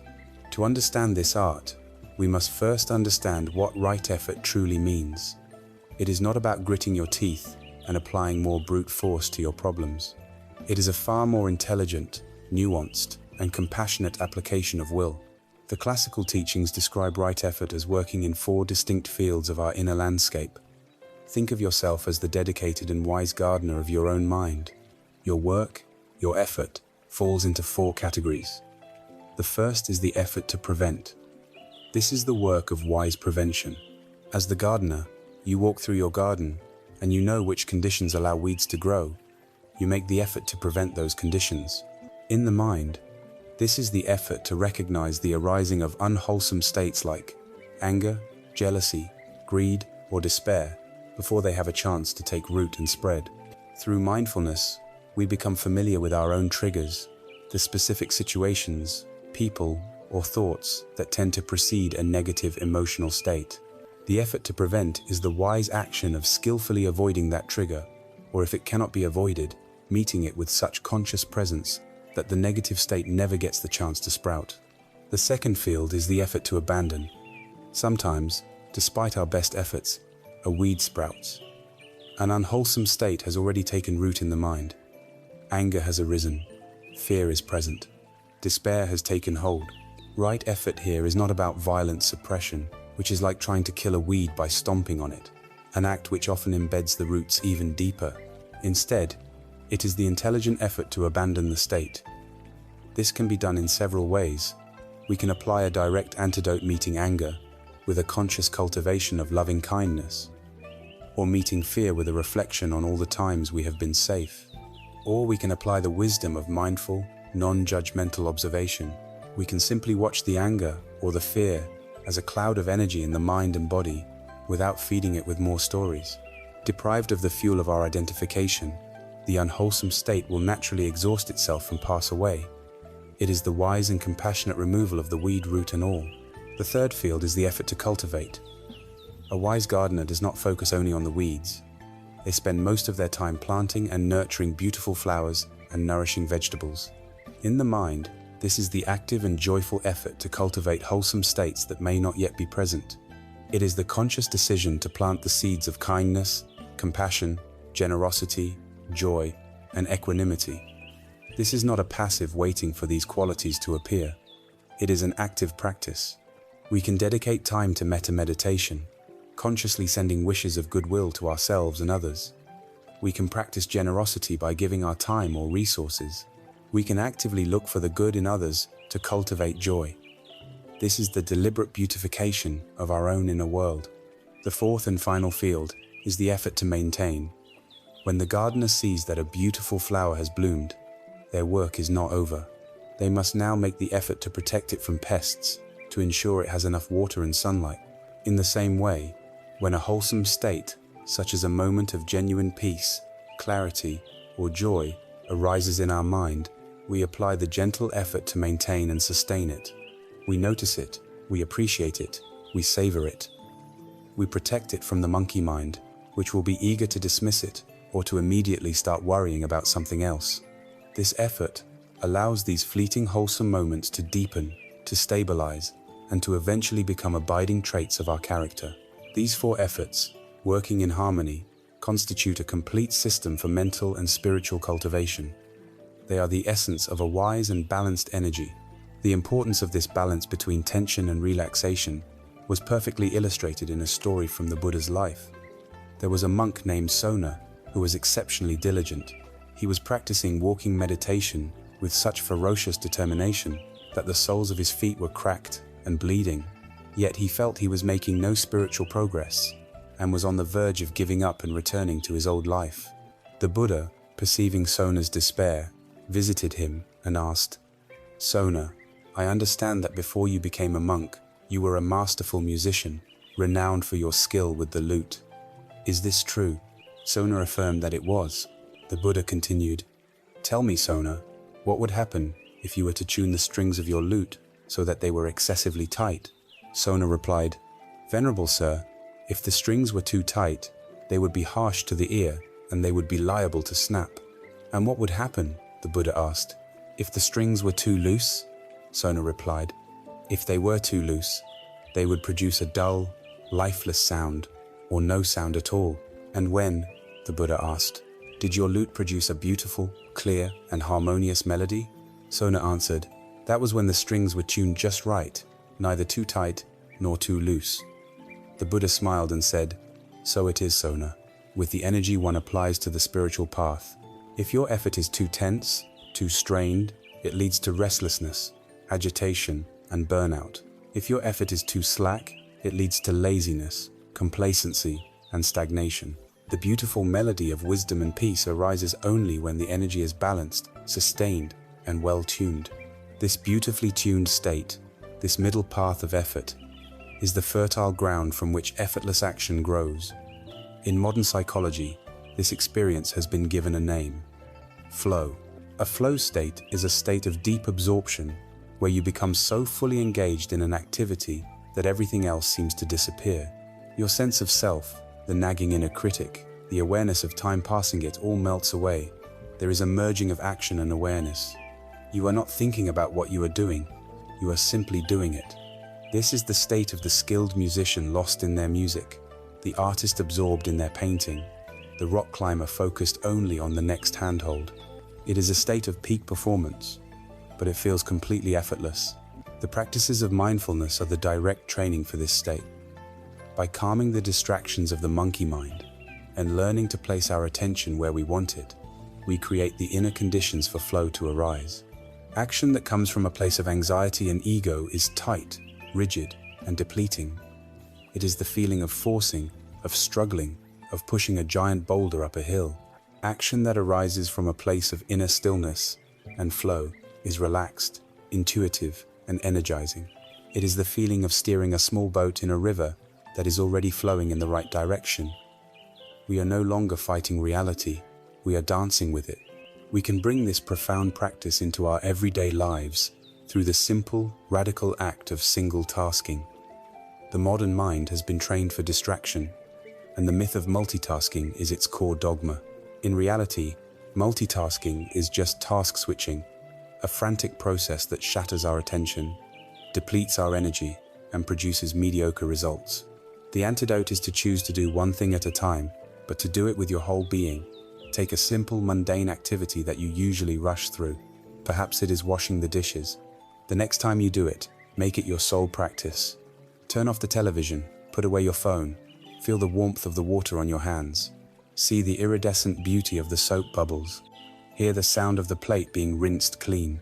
For these 10 minutes, let the universe contain nothing but you, the sink, and this dish. You are not just washing a dish, you are practicing the art of focused, effortless action. Or take the act of writing an important email. Instead of having 15 other tabs open, close everything else. For that period of time, dedicate your entire mind to composing that message with clarity, kindness, and purpose.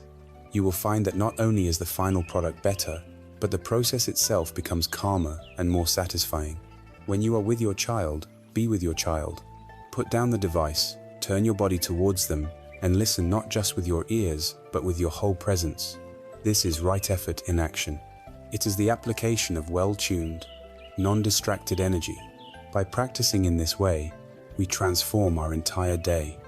Mundane chores become meditations, work becomes a flow state, and our interactions with others become opportunities for deep, authentic connection. We learn that true power is not about the frantic intensity of our striving, but about the calm, centered clarity from which we act. This is the art of getting things done, by finding the deep joy of being fully where you are. Up to this point, our exploration of mindfulness has been largely one of stillness. We have sat on the cushion, anchored our awareness to the gentle rhythm of the breath, and journeyed through the quiet, inner landscape of the body. In doing so, we have tasted a peace that is independent of the world's chaos. But this can lead to a subtle trap: the belief that peace and stillness are only accessible when we are sitting silently with our eyes closed. We can begin to create a division in our lives, a sharp line between our meditation time and the rest of our day.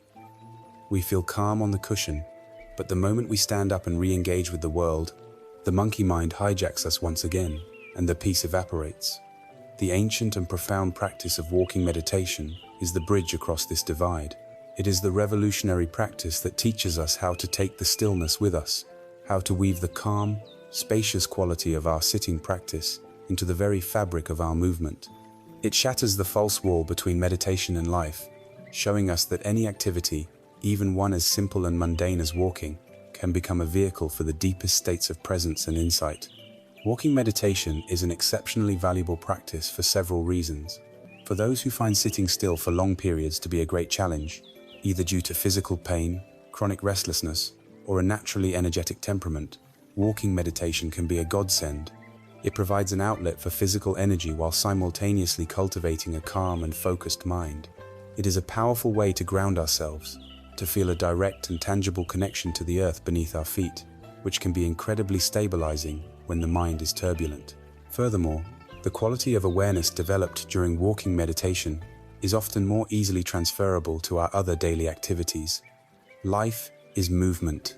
We walk from room to room, from our car to the office, through the aisles of a grocery store. By learning to be present while walking, we are training our minds to be present in the midst of the activity that constitutes the vast majority of our waking hours. So, how do we practice? The technique, like all profound mindfulness practices, is simple in its instruction and deep in its application. First, find a clear, straight path where you can walk back and forth without needing to navigate obstacles. A hallway in your home, a quiet stretch of sidewalk, or a path in a park will do perfectly. A length of 10 to 20 paces is ideal. Begin by standing at one end of your path for a moment. Feel your feet firmly planted on the ground. Take a few conscious breaths and allow your awareness to fully arrive in your body. Let your hands hang naturally at your sides or gently clasp them behind your back. Now, begin to walk at a pace that is significantly slower than your usual goal-oriented stride. This is not about getting anywhere. It is about the experience of walking itself. The primary focus of your attention will be the soles of your feet. As you take your first step, try to break the movement down into its constituent parts in your mind's eye. Feel the sensation of your heel lifting off the ground. Be aware of the foot as it moves through the air, and then feel the distinct sensation of your heel making contact with the ground once more. Feel the weight of your body transfer onto that forward foot, the pressure rolling from the heel, across the sole, to the ball of the foot and the toes. Then, begin the process with the other foot, lifting, moving, placing, feeling. At first, this can feel awkward and overly analytical, but with practice, it becomes a smooth, flowing rhythm of awareness. To help anchor the mind, you can use soft mental labels. As you walk, you might note in your mind, lifting, moving, placing, or, even more simply, left, right, left, right. These labels act as a leash for the monkey mind, gently holding it in the present moment and tethered to the physical sensations of walking. When you reach the end of your chosen path, the turn itself becomes a part of the meditation. Instead of turning automatically, do it with conscious intention. Come to a complete stop. Pause for a breath. Then, slowly and deliberately, turn your body around. Pause again, re-establishing your connection to the ground beneath you, and only then begin your walk back in the other direction. In this practice, there is no destination. There is only the journey of this one step, and this one, and this one. As you become more comfortable with focusing on the feet, you can gently expand your awareness to include the feeling of your entire body, moving through space, the subtle swing of your arms, the feeling of the air on your skin, the upright yet relaxed posture of your spine. As always, the mind will wander. It will drift into planning, remembering, and worrying. When you notice this has happened, and it will happen, again and again gently, without any judgment, acknowledge the thought, and then kindly guide your attention back to the soles of your feet. Each return is a moment of victory. Each return is a strengthening of your mindful presence. The great Zen master Thich Nhat Hanh offered a beautiful and transformative instruction for this practice that elevates it from a mere technique to a profound act of love. He taught his students to walk as if you are kissing the earth with your feet. This single poetic image changes everything.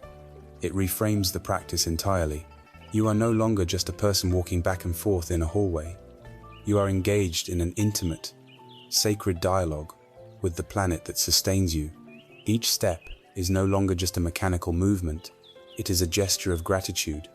It is an expression of reverence. It is an opportunity to arrive fully, to be truly present for your life, and to offer your presence as a gift to the world. When you walk in this way, You are not trying to get somewhere else.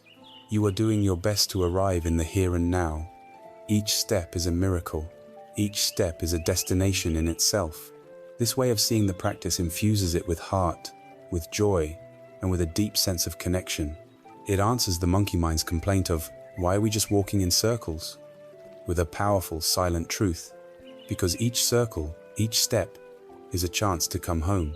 This practice of mindful walking is also a profound metaphor for the journey of life itself. In our lives, we are almost always fixated on a destination. We believe our happiness lies in the future, when we get the promotion, when we find the right partner, when we retire, when the children are grown. We rush through the present moment, treating it as a mere stepping stone to a future that we imagine will be better. We live our lives as though we are speed walking to a finish line, and in doing so, we miss the journey. We miss our life, which is only ever happening in this present step.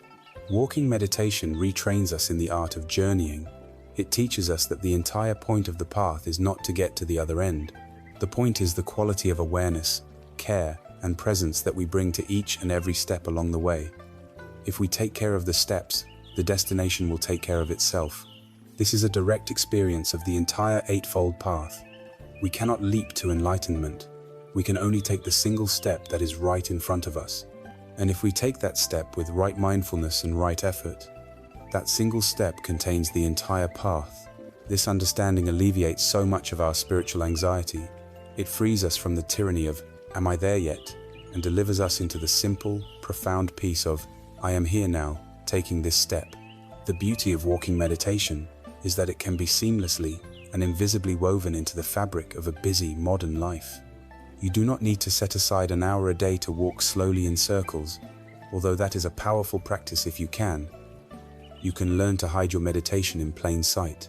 Consider the walk from your parked car into your workplace. For most of us, this short journey is spent lost in thought, rehearsing for the day ahead, or replaying a conversation from the morning. Instead, for just those 30 steps, choose to practice. Feel the soles of your feet making contact with the pavement. Notice the rhythm of your own stride. Arrive at the door to your office, not with a mind already cluttered and racing, but with a mind that is present, grounded, and calm. Consider the walk from your desk to the kitchen to get a glass of water. Let that short journey be a mindfulness practice. Feel the floor beneath your feet. Notice the temperature of the air. Arrive at the kitchen fully present. You can even practice while waiting in line at the bank or the grocery store. Instead of instinctively pulling out your phone to numb the boredom, use it as an opportunity for standing meditation. Feel your feet on the ground. Notice the subtle shifts in balance in your body. Feel the breath moving in your chest. In this way, you can sprinkle dozens of these mindful moments throughout your day. You begin to transform these previously wasted moments of transit and waiting into precious opportunities to come home to yourself. This is how we dissolve the boundary between formal practice and life. We learn that every step, no matter how small or mundane, can be a step on the path of awakening. Every movement can be a meditation in motion. Our journey so far has been an inward one. We have focused our attention on the internal technologies of the mind, the anchor of the breath, the landscape of the body, the power of silence, the balance of effort, and the infusion of mindfulness into our every movement. It would be easy to conclude from this that the path to inner peace is an entirely internal project, a private affair conducted on the meditation cushion, separate from the messy, complicated world of our actions and relationships. But this would be to miss the very ground upon which the entire structure of practice is built. To try and cultivate a deep and stable stillness in the mind while our actions in the world are creating chaos is like trying to build a magnificent skyscraper on a foundation of shifting sand. It is an impossible task. The structure will inevitably be unstable and will ultimately collapse under the weight of its own internal contradictions. We now arrive at the unseen foundation, the bedrock of the entire spiritual path, the practice of sila, or wise ethical conduct. This is not a restrictive moral code imposed by an external authority, but rather a profound expression of wisdom and self-compassion. It is the practical understanding that our own inner peace is inextricably linked to the peace and well-being we offer to the world. It is the art of living in such a way that our actions become a source of calm, not a source of inner turmoil. To understand why sila is so essential, we must first look honestly at the psychological consequences of our unskillful actions. Every time we act out of alignment with our own deepest values, every time we speak a deliberate lie, cause intentional harm, take advantage of another person, or act out of greed or hatred, we plant a seed of inner conflict. The fruit of this seed is a corrosive and agitating mental state known in the ancient texts as kukucha, or remorse and worry. This is a particularly insidious form of mental noise. It is the monkey mind in its role as an internal prosecutor, endlessly replaying the tape of our transgressions. It is the nagging whisper of guilt in a quiet moment. It is the flash of shame when we remember a harsh word we spoke. It is the low-level anxiety that comes from having to maintain a deception, the fear of being found out. It is the heavy feeling in the heart that comes from knowing we have caused another being pain. This inner poison of remorse is a powerful and relentless obstacle to peace. How can the mind possibly settle into a state of deep, joyful concentration when it is constantly being pricked by these thorns of its own making? How can the lake of the mind become still and clear if we are continually throwing stones of regret into it? It cannot. A mind at war with its own past cannot be at peace in the present. The practice of sila, in its essence, is the wise and compassionate decision to simply stop throwing these stones. It is the commitment to live in such a way that our memory becomes a source of peace, not a source of pain. The traditional framework for this practice is known as the 5 precepts. It is absolutely crucial to approach these not as rigid, fear-based commandments in the vein of thou shalt not, but rather as voluntary, life-affirming training principles. The language itself is one of empowerment. I undertake the training principle to refrain from. This phrasing frames the precepts as a personal commitment to our own well-being and freedom, not as submission to an outer rule. The first precept is to refrain from taking life. At its most basic level, this is an undertaking not to kill any living creature, but on a deeper level, it is the cultivation of a heart of non-harm, or ahimsa. It is the development of a profound reverence and gentleness towards all forms of life. A mind that is committed to harmlessness is a mind that is naturally more peaceful and less aggressive. The second precept is to refrain from taking what is not given. This goes far beyond the simple act of stealing. It is a commitment to refrain from any form of exploitation. It means not taking advantage of a situation for personal gain, not taking credit for another's work, and respecting the property and boundaries of others. It is the foundation for a life of integrity and generosity, and it frees the mind from the anxiety and guilt that accompany dishonest gains. The third precept is to refrain from sexual misconduct. This is not a puritanical rejection of sexuality, but a commitment to ensure that our sexual energy does not become a source of harm for ourselves or for others.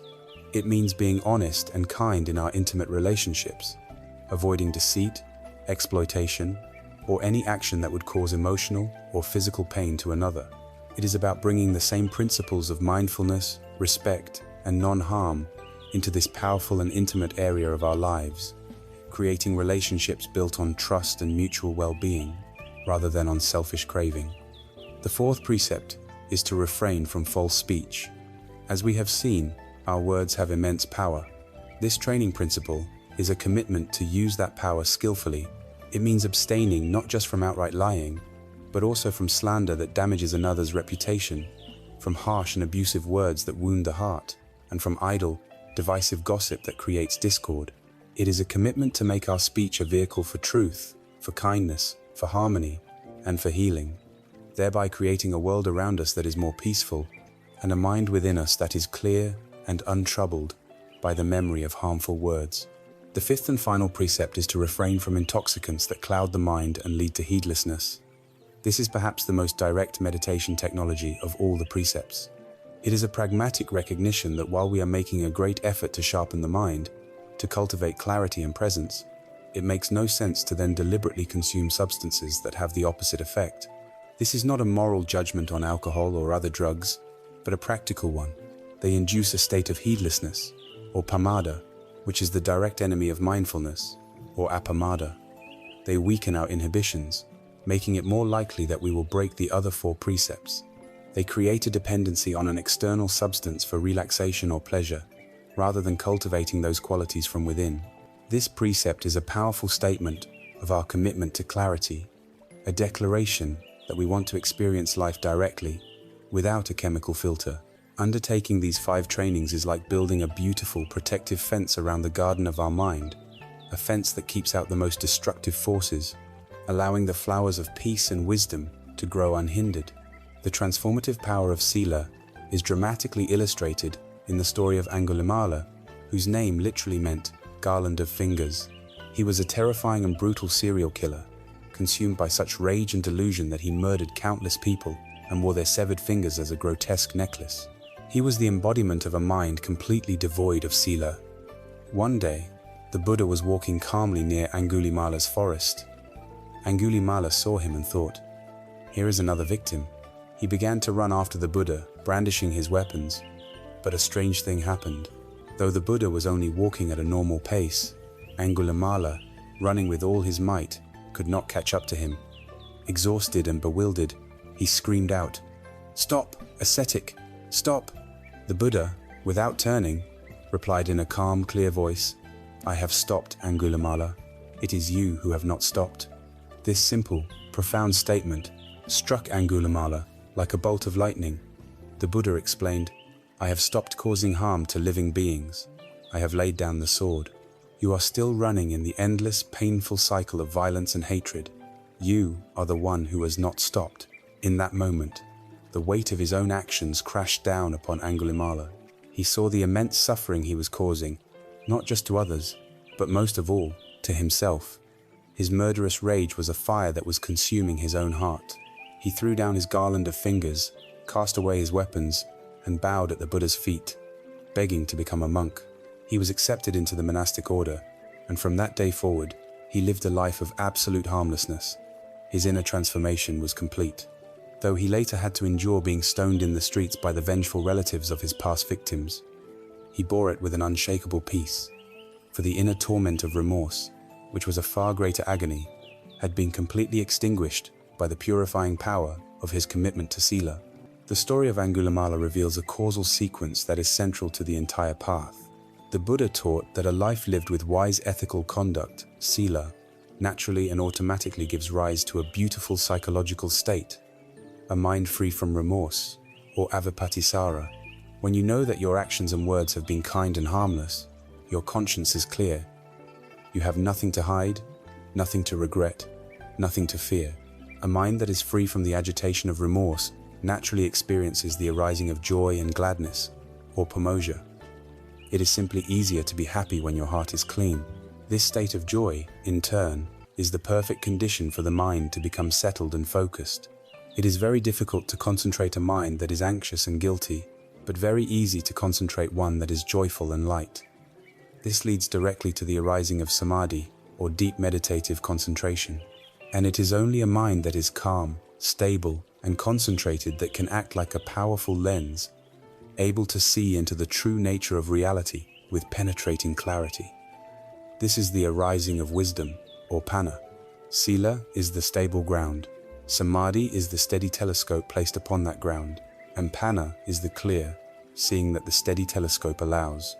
Without the stable ground of ethical conduct, the whole apparatus wobbles, and our view of reality is forever distorted.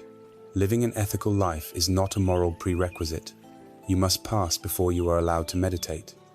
It is an integral and indispensable part of the meditation technology itself. It is the art of creating a life of such integrity and kindness that the mind has no choice but to be peaceful.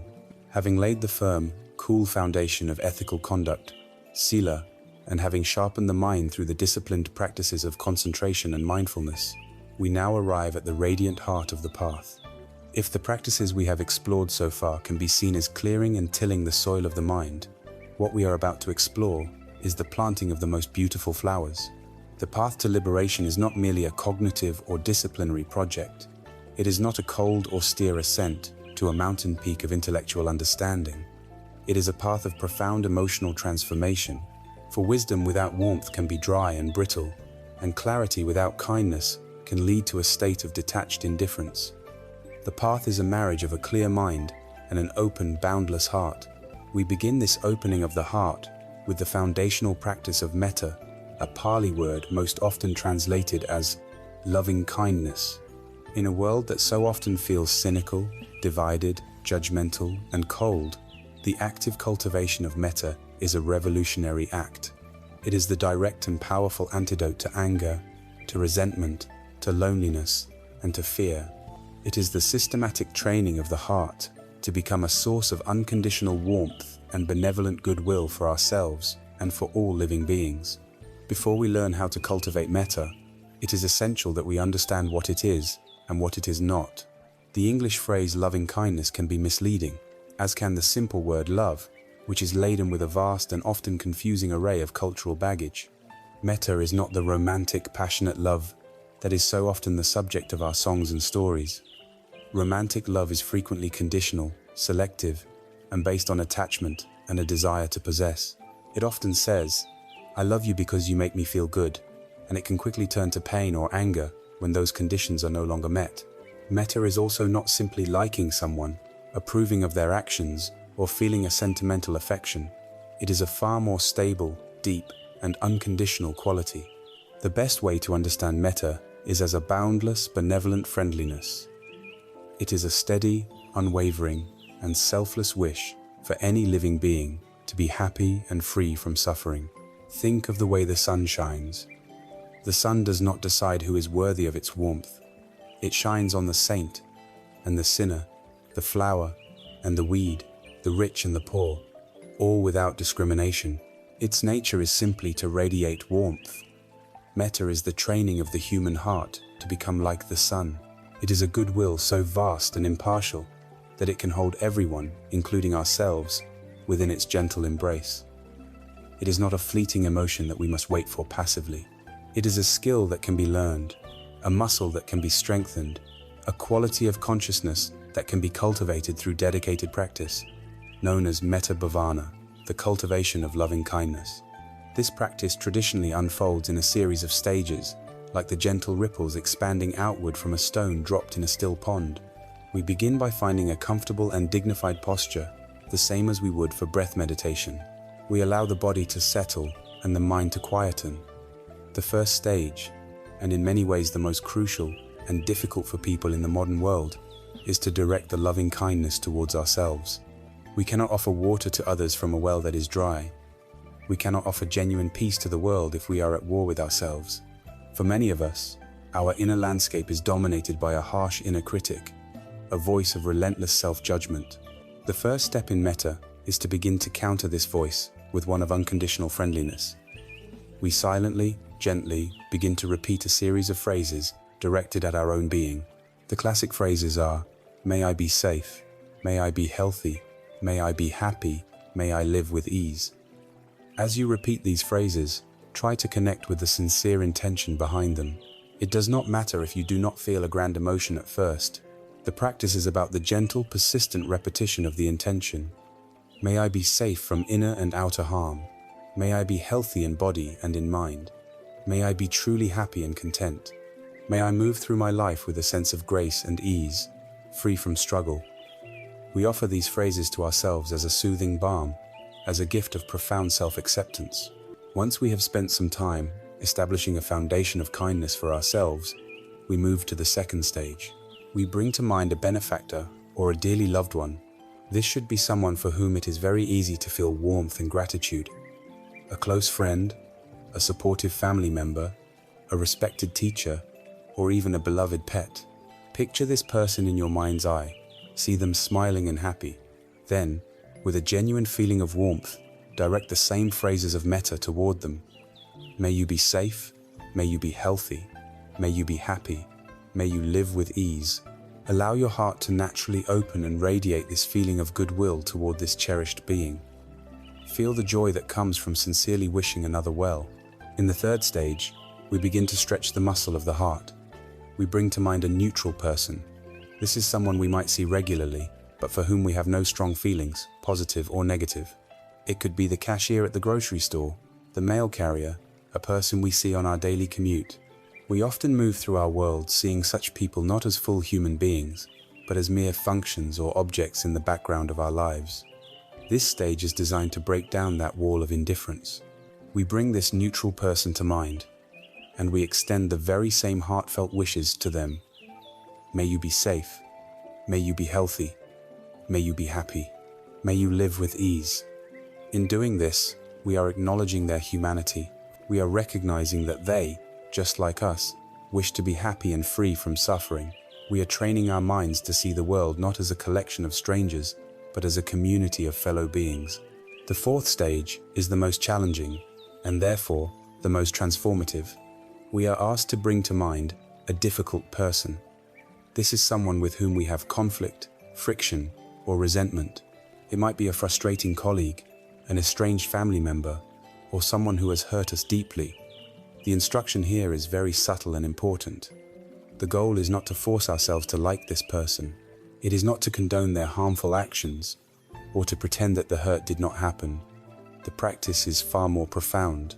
It is a recognition that this person's harmful actions are almost certainly rooted in their own deep suffering, their own delusion, their own dukkha. And so, as an act of profound courage, and for the sake of our own freedom, we extend the phrases of metta to them. May you too be safe. May you too be healthy. May you too be happy. May you too be at ease. We are wishing for them to be free from the very suffering that causes them to create suffering for others. This practice is a powerful medicine. It is the understanding that holding on to anger and resentment is like drinking poison and expecting the other person to die. The practice of offering metta to a difficult person is the act of taking the antidote ourselves. It frees us from the prison of our own hatred. Finally, in the fifth stage, we allow our metta to become boundless. Having worked with these specific individuals, we now open the floodgates of the heart. We radiate loving kindness in all directions. We begin with ourselves, the loved one, the neutral person, and the difficult person, holding them all together in our awareness. Then we expand outward to all beings in the building we are in the city, in the country. We extend it to all human beings on the planet, without exception. We extend it to all animals, all insects, all creatures in the oceans, in the sky, and deep within the earth.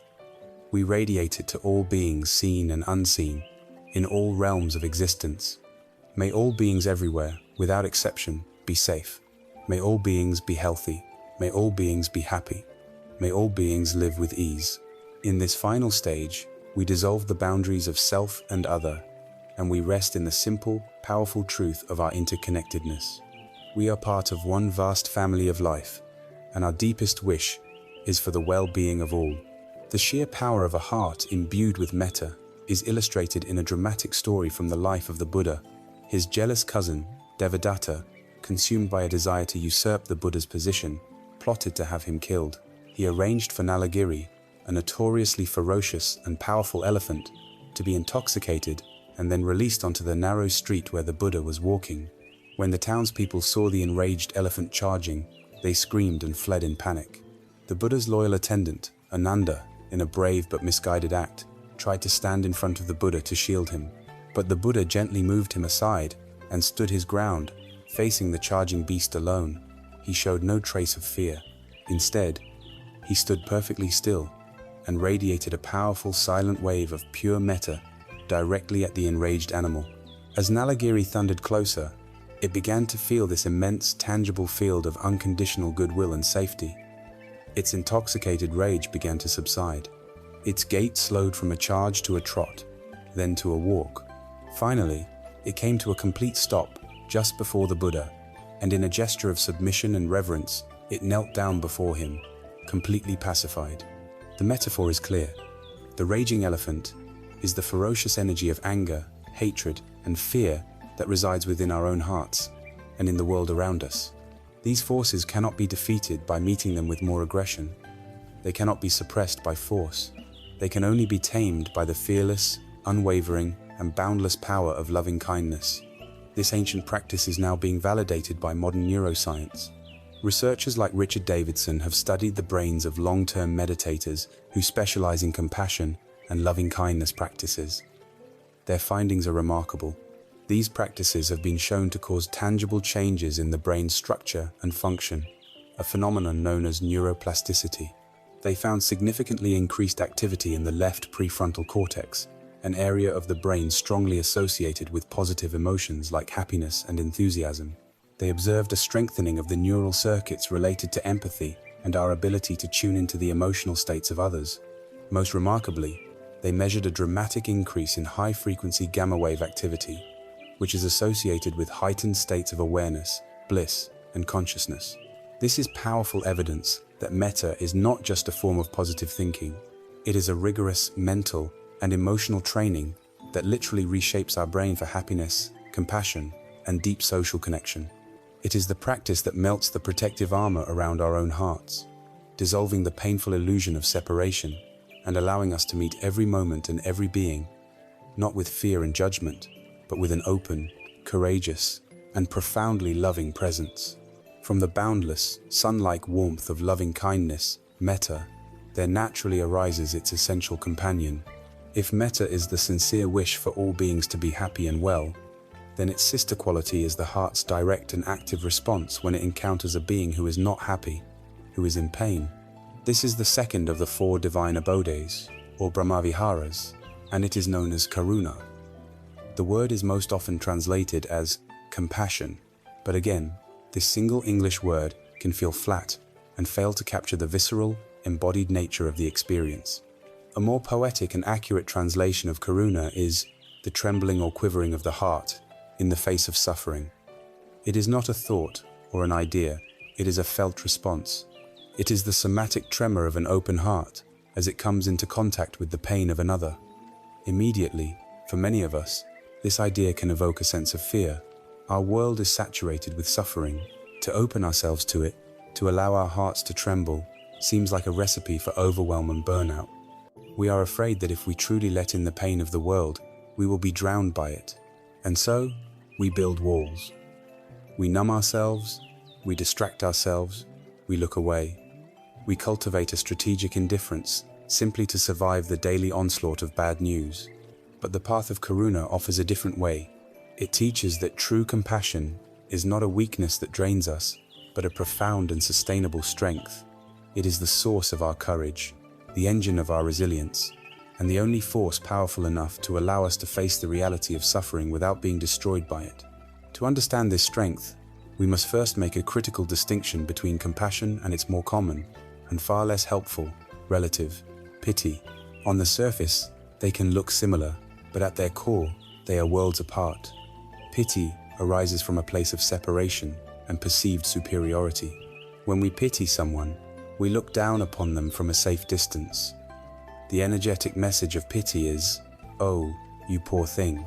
Your situation is so unfortunate. I am so glad that I am not you." Pity reinforces the illusion of us and them, the healthy and the sick, the fortunate and the unfortunate, the strong and the weak. While it may feel like a caring emotion, it is often subtly self-serving, reinforcing our own sense of being lucky or superior. For the person receiving it, pity can feel condescending, disempowering, and isolating. It highlights their weakness rather than affirming their strength. Empathy is a step closer. Empathy is the vital human capacity to feel with another person, to resonate with their emotional state. It closes the distance that pity creates. However, raw, untrained empathy can be dangerous. It can lead to what is sometimes called empathic distress or compassion fatigue. This is the state where we so fully absorb the pain, anxiety, or despair of another person that we become overwhelmed ourselves. We feel like we are drowning alongside the very person we are trying to help. Our own nervous system becomes dysregulated and we burn out, which ultimately renders us useless to everyone, including ourselves. Karuna, or true compassion, is the transcendent third way. It is empathy plus wisdom. It begins with the empathic capacity to feel with another, to allow our heart to tremble. But it does not stop there. From that shared feeling, a new element arises, a clear, calm, and strong aspiration. The heart does not just say, "I feel your pain." It says, "I feel your pain, and may you be free from this pain." Compassion holds the suffering in a container of strength, love, and benevolent intention. It does not look down from above like pity, nor does it drown in the flood like raw empathy. It stands alongside, as an equal, offering its presence, its strength, and its unwavering wish for liberation. It is the quiet, powerful presence that can sit with a friend in their darkest hour without flinching, that can hold the space for grief without needing to fix it, that can look upon suffering and respond not with fear, but with love. This is not weakness. This is the deepest courage of the human heart. Like metta, karuna is a quality that can be systematically cultivated through meditation. The practice begins by first establishing a stable foundation of loving kindness for oneself. This is essential. We must first fill our own lamp with oil before we can offer its light to others. Once we feel grounded in a sense of our own well-being and safety, we can then gently turn the mind toward the suffering of another. It is often wise to start with someone whose suffering is clear to us, but not so catastrophic that it feels completely overwhelming. Perhaps a friend who is ill, a family member going through a difficult time, or an animal you know is in pain. We bring this being to mind as clearly as we can, and we allow ourselves to gently touch their pain. We let our heart tremble, just a little. Then, from this place of tender connection, we begin to offer them the phrases of compassion. May you be free from this suffering. May you be free from the pain and sorrow that you are experiencing. May you be free from the causes of your suffering. May you find peace. May you find healing. As we repeat these phrases, we are not just thinking words. We are generating a powerful intention. We are directing a beam of heartfelt, benevolent energy toward this being.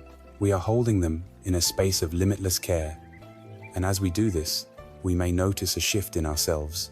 The initial feeling of shared pain does not necessarily disappear, but it becomes held within a much larger context of strength, resilience, and love. We are not drowning, we are providing a lifeboat.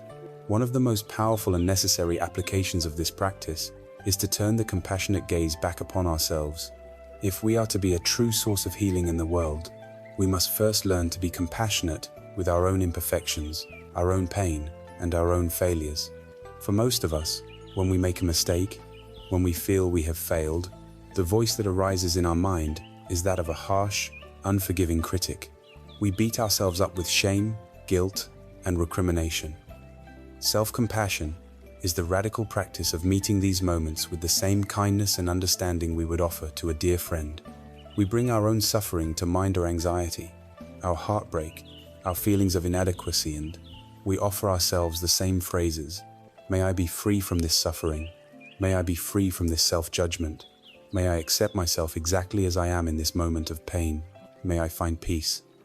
This is not an act of self-pity or an excuse for poor behavior. It is the practice of self-kindness that gives us the emotional resilience to learn from our mistakes, to get back up when we fall, and to continue on the path with courage rather than being paralyzed by shame. In the grand cosmology of Mahayana Buddhism, the embodiment of this boundless compassion is the iconic figure of the Bodhisattva Avalokiteshvara, known as Quan the Am in Vietnam or Kuan Yin in China. This archetypal being is often depicted with 1,000 arms and 1,000 eyes. This imagery is not literal, it is a profound and beautiful metaphor for the nature of true compassion. The 1,000 eyes represent the wisdom aspect of Karunathi, ability to perceive the cries of suffering in all corners of the universe, to see with clarity where help is needed. No being's pain goes unnoticed. The 1,000 arms represent the active aspect of Karunathi, ability to respond to that suffering with infinitely skillful means. Each of the 1,000 hands holds a different tool, a different medicine, a different instrument of liberation. One hand holds a balm to soothe a wound, another holds a sword to cut through delusion, another simply offers a gesture of comfort and reassurance. This is a perfect depiction of compassion in action. It is not a passive, sentimental sadness. It is a dynamic, engaged, powerful, and endlessly creative responsiveness to the needs of the world. It is the marriage of a seeing heart and a helping hand. This points to a final, crucial truth. Genuine compassion makes a life of disengaged, navel, gazing introspection impossible. When we truly and courageously open our hearts to the reality of dukkha in the world around us, we are naturally and powerfully moved to act. Karuna is the engine that drives all meaningful social action, all altruism, all service. It is the force that compelled Mother Teresa to care for the dying in the streets of Calcutta, the force that fueled Martin Luther King Jr.'s struggle for civil rights, the force that inspires doctors, nurses, social workers, and activists around the world. It is important to distinguish between action that is driven by anger an action that is driven by compassion. Action born of righteous rage at injustice can be a powerful catalyst for change, but it often burns out quickly and can create as much division as it heals. Action born of deep compassion is sustainable, wise, and patient. It does not seek to punish enemies, but to heal a broken system. It understands that those who cause great suffering are themselves suffering greatly. It works tirelessly not just to alleviate the symptoms of suffering, but to uproot its fundamental causes. Cultivating karuna in our own hearts, therefore, is not a retreat from the world's problems.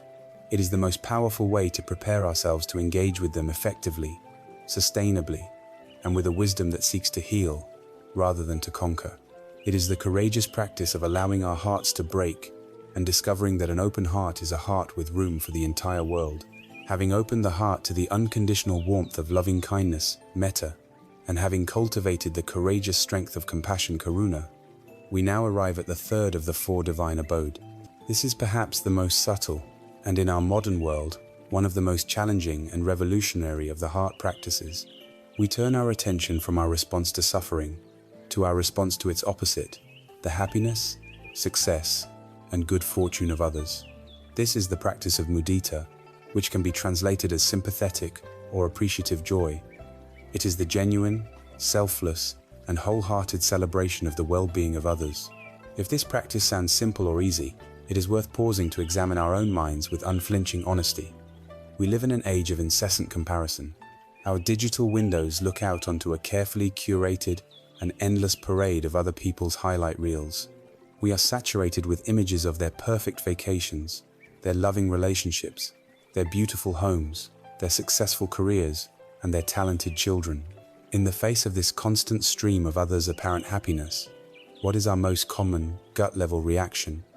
For many of us, if we are truly honest, it is not pure joy. It is a complex and often painful cocktail of emotions. It is the subtle pang of envy, the quiet whisper of, "Why them and not me?" The feeling of being left behind, the corrosive sense that our own life is somehow lacking in comparison. This is the quiet suffering of the modern condition, a self-inflicted wound born from the habit of constantly measuring ourselves against others. Mudita is the direct, powerful, and liberating antidote to this poison. It is the radical practice of learning to drink from the well of another's happiness and finding ourselves nourished by it. To truly appreciate the power of mudita, we must first deconstruct its opposite, the pervasive and painful state of envy, or isa. Envy is a peculiar form of dukkha. Unlike sadness, which is born from our own loss, or fear, which is born from our own perceived danger, envy is a unique form of suffering that arises from another person's good fortune. It is a pain that we feel not because something bad has happened to us, but because something good has happened to someone else. At its root, envy is born from a deep and often unconscious belief in scarcity. It is the assumption that life is a zero-sum game. The scarcity mindset tells us that there is a finite and limited amount of happiness, success, recognition, and love in the world. It imagines a single, small pie of well-being. If someone else takes a large slice, that means there is less left for me. This worldview, which is deeply programmed into our competitive culture, inevitably turns life into a stressful and relentless contest. We are constantly, anxiously looking over our shoulder, keeping a secret scorecard, measuring our progress against that of our peers, our siblings, our colleagues. This is the very engine of the rat race, and it is an exhausting and deeply alienating way to live. Envy isolates us. It builds walls of resentment between ourselves and the very people we might otherwise connect with and learn from. It forces us to secretly wish for the failure of others, in the misguided belief that their failure will somehow increase our own chances of success. It is a bitter and lonely prison for the heart. Mudita is the key that unlocks this prison. It does so by utterly dismantling the foundational myth of scarcity and replacing it with the truth of abundance. Mudita is the profound recognition that happiness is not a limited commodity. Another person's joy does not deplete the world's supply. Another person's success does not diminish our own potential. In fact, the opposite is true. Another person's light does not dim our own. It adds to the brightness of the whole world. A room with many candles is brighter for everyone in it. Mudita is the ability to feel this truth not just as an intellectual concept, but as a lived, joyful reality in the heart. It is the generous, expansive capacity to see someone else win and to feel as though we have won, too, because our sense of self has expanded to include them in our circle of care. Like the other heart practices, mudita can be cultivated through a systematic meditation. We begin by finding our posture and settling the mind. Now, it can be difficult to feel joy for others if we are completely disconnected from our own. So, the first step is to gently reconnect with our own capacity for happiness. Take a few moments to scan your own life for moments of goodness, success, or simple contentment. It need not be a grand achievement. It could be the memory of a project well done, a kind word you received, the beauty of a sunset, or the simple joy of a good meal. Allow yourself to feel the warmth of that memory, to savor that feeling of wholesome happiness without any guilt or self-consciousness. Let this be your starting point. Next, in the second stage, we bring to mind a person for whom we feel great affection and whose happiness is easy for us to celebrate. A dear friend, a beloved child, a cherished partner. Now, bring to mind a specific piece of good fortune or a success that they have recently enjoyed. Perhaps they received a promotion at work, achieved a creative breakthrough, or simply seemed radiantly happy for some reason. Visualize them in that moment of their success. See the joy on their face. And now, instead of letting any trace of comparison or envy arise, make the conscious and joyful choice to rejoice with them.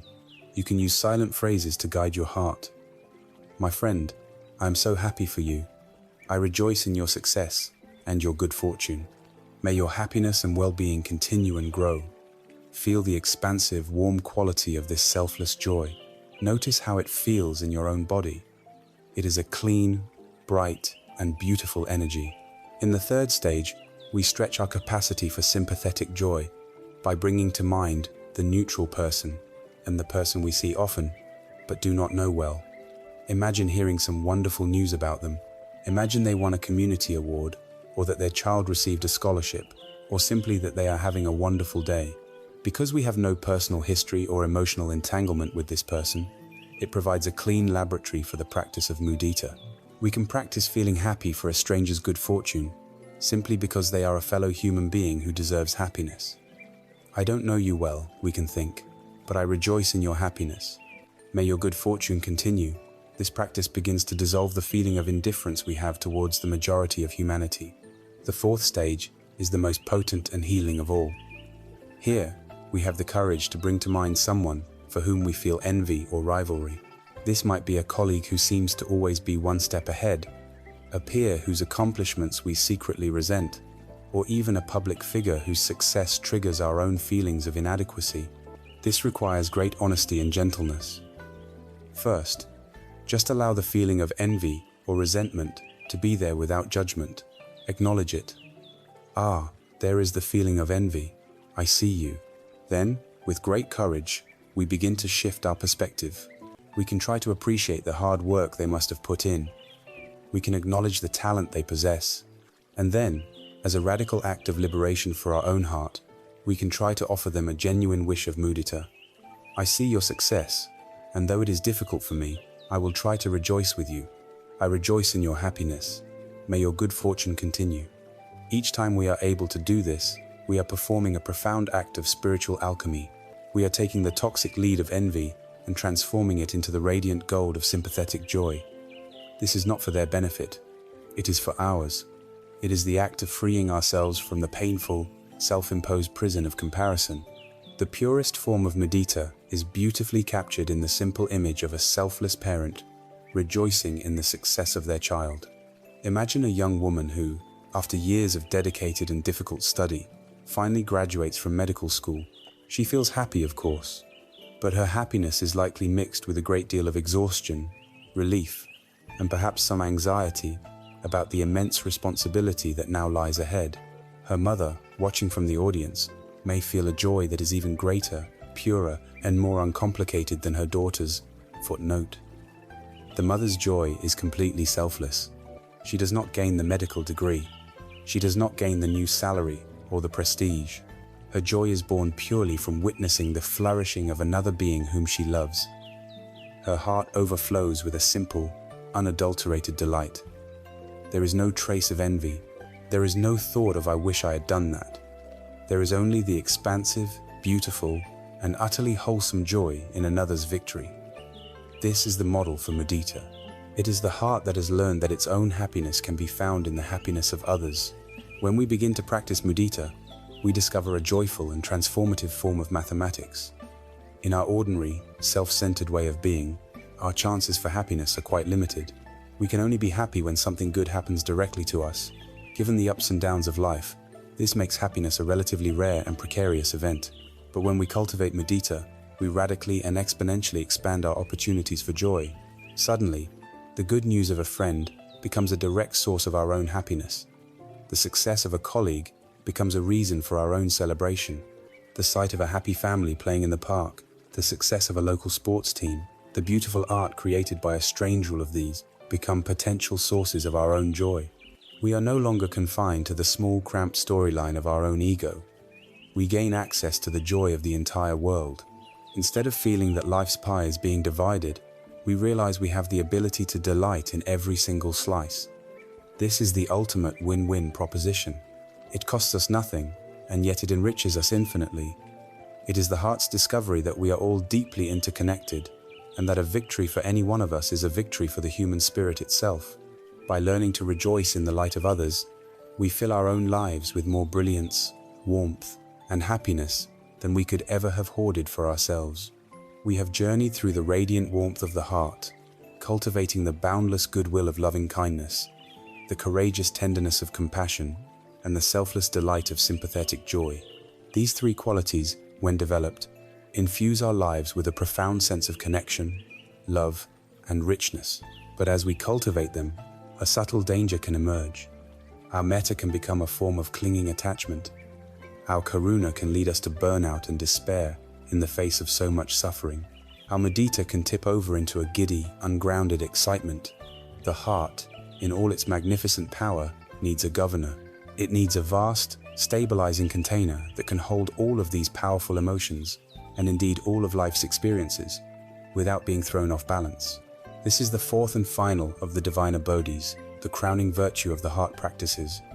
It is the sublime and unshakable peace of upekkha, or equanimity.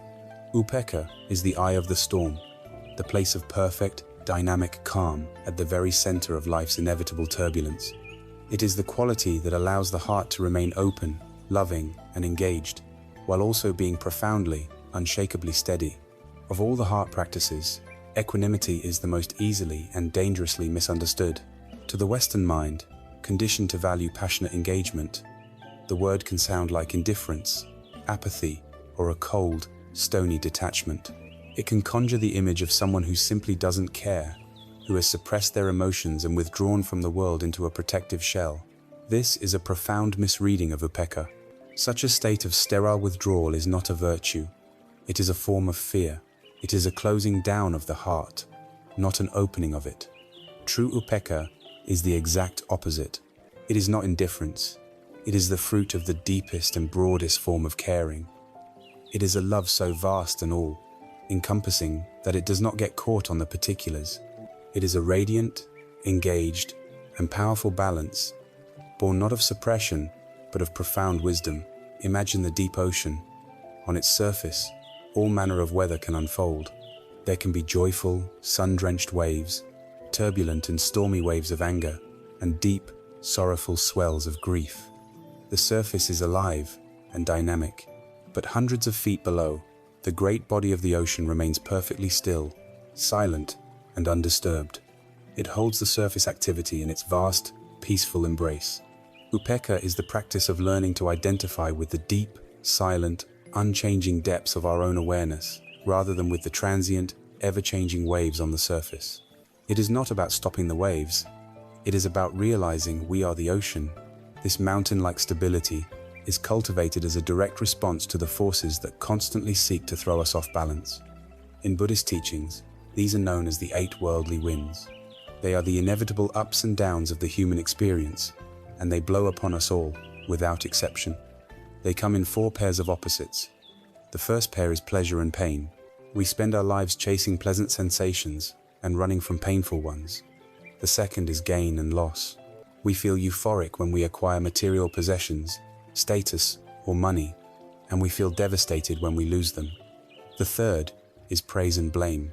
We are inflated and validated by the good opinion of others, and we are crushed and diminished by their criticism. The fourth is fame and disrepute. We crave recognition, respect, and a good reputation, and we live in terror of being shamed, ignored, or disgraced. For the ordinary, untrained mind, life is a state of complete subjugation to these 8 winds. Our inner peace is entirely conditional, fragile, and dependent on getting the pleasant side of each pair and avoiding the unpleasant. We are like a tiny, unrooted sapling, whipped about violently by every passing breeze. Our happiness is a desperate gamble on external circumstances we can never fully control. The practice of upekkha is the cultivation of a different way of being in the world. There is a powerful and ancient simile used to describe this state. Just as a solid rock mountain is not shaken by the wind, so too the wise are not moved by praise or blame. Let us sit with this image. The mountain is vast, solid, and deeply rooted in the earth. The winds howl from all 4 directions. The sweet, gentle winds of praise, fame, pleasure, and gain blow upon it. The mountain does not cling to them. It does not try to hold onto the pleasant breeze. It simply allows the wind to caress its surface and pass on. Then the bitter, cold winds of blame, disrepute, pain, and loss blow with gale force. The mountain does not resist them. It does not cower or try to push the wind away. It does not feel personally insulted by the storm. It simply stands, solid, grounded, and unmovable, allowing the storm to blow itself out. Its own fundamental nature is not altered in any way by the changing weather on its surface. To cultivate equanimity is to cultivate this mountain-like stability within our own hearts. It is to find a place within us that is so deeply grounded in reality that it is no longer shaken by the fluctuating opinions of others or the changing fortunes of life. This profound stability is not born from sheer willpower or from developing a stoic, unfeeling personality.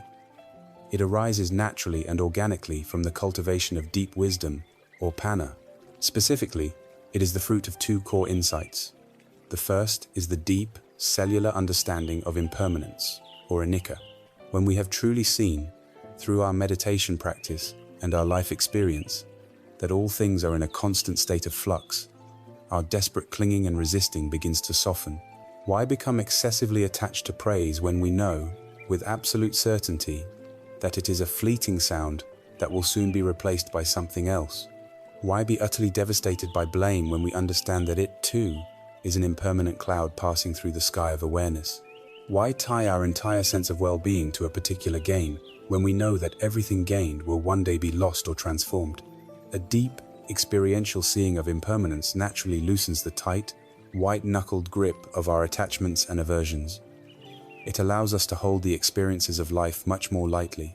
The second core insight is a mature understanding of karma, the law of cause and effect.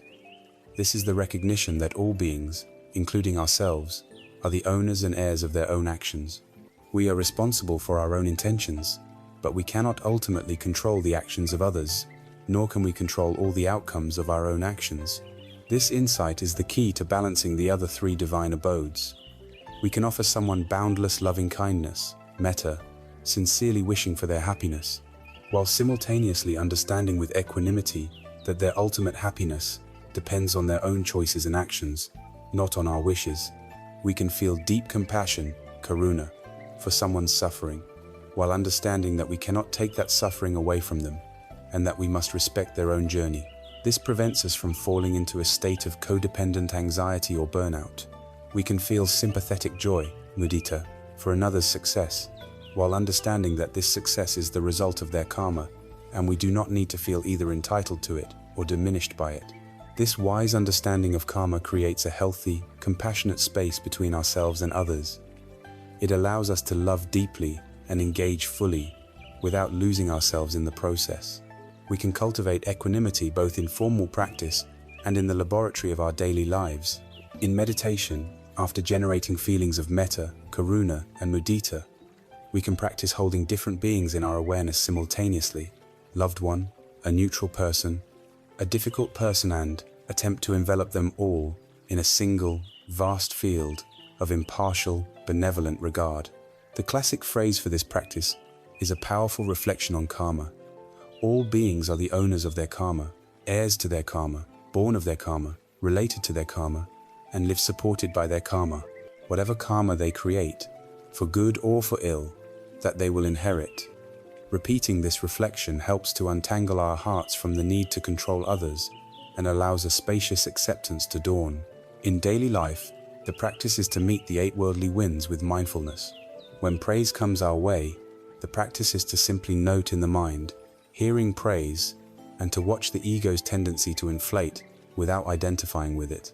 When blame or criticism arises, the practice is to note, hearing blame, and to watch the feeling of contraction or anger arise in the body without getting swept away by the story. We learn to meet both the pleasant and the unpleasant with a simple, calm, internal nod of recognition.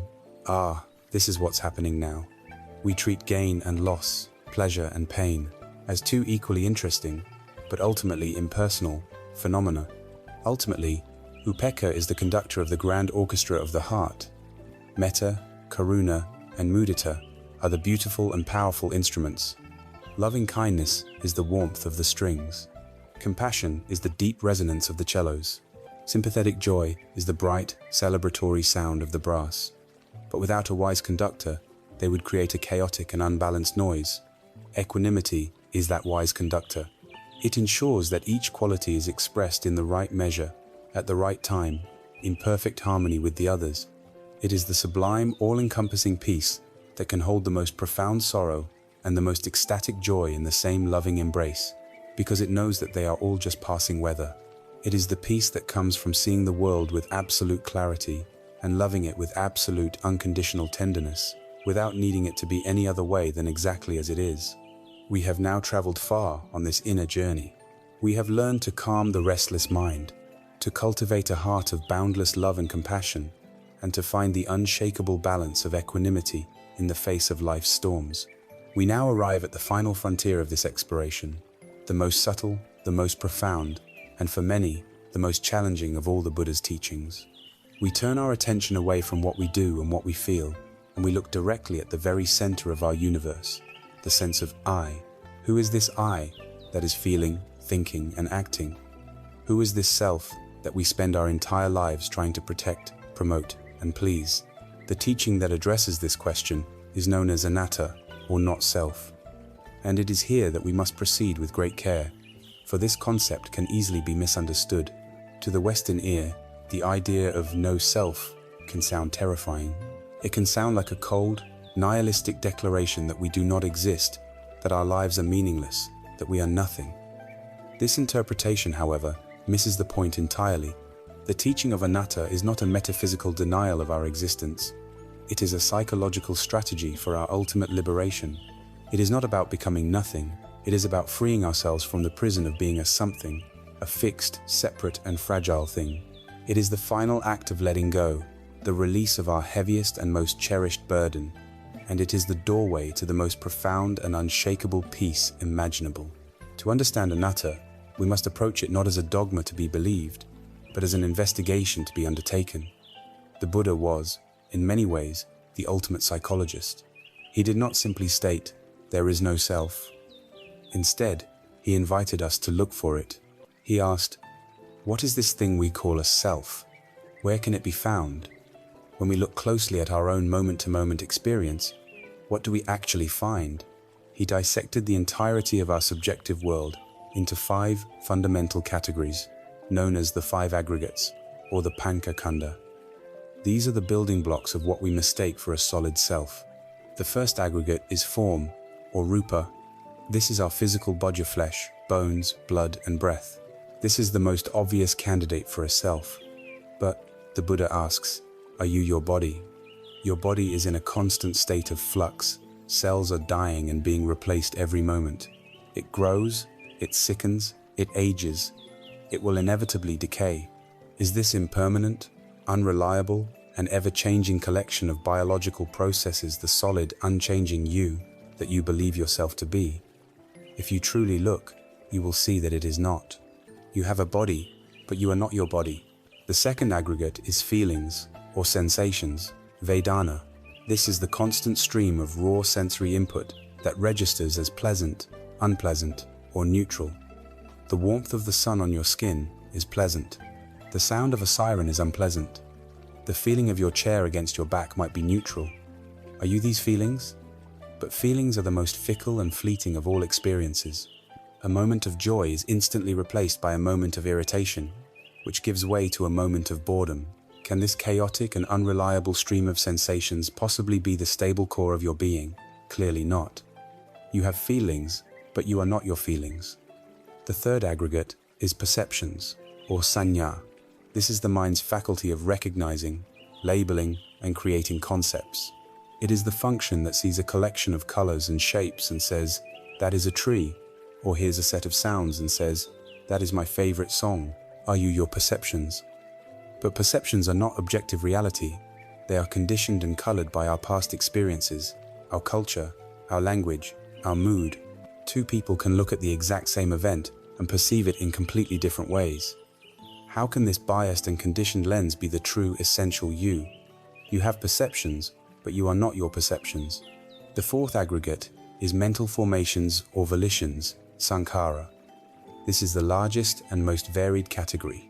It includes all of our thoughts, our opinions, our beliefs, our biases, our intentions, our emotions, our habits, our moods, essentially, all the activity of the monkey mind. This is the candidate that most of us identify with most strongly. Surely, I am my thoughts. But are you? We have already seen that thoughts are largely random, repetitive, and often completely untrue. A thought can pop into your head that is hateful or absurd, a thought you would never choose to think. Are you that thought? Can this turbulent, uncontrolled, and often contradictory chatter be the stable center of who you are? Upon investigation, we see that it cannot be. You have thoughts, but you are not your thoughts. Finally, the fifth aggregate is consciousness, or vijnana. This is not some grand, cosmic consciousness, but the simple, everyday faculty of awareness itself. It is the knowing that arises at each of the six sense doors. Seeing, consciousness; hearing, consciousness; smelling, tasting, touching; and mind consciousness, the awareness of thoughts. But this consciousness is also not a stable thing. It is utterly dependent on an object.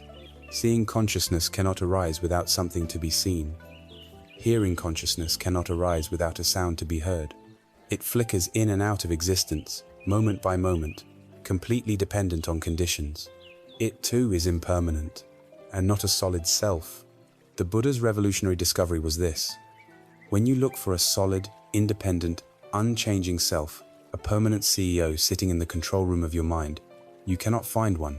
All you find is these five interconnected, interdependent, and constantly changing processes flowing along like a river. The self is not a noun, it is a verb. So why does clinging to the illusion of a solid self cause so much suffering?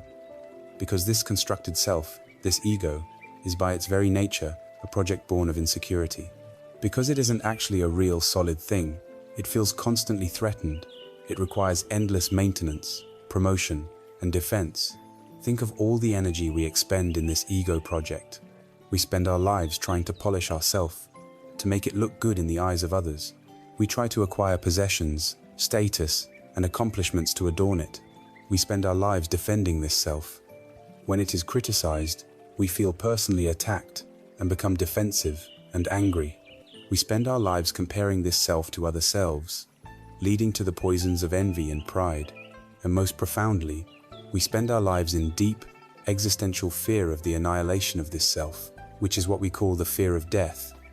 We are like the tireless security guards of a phantom fortress.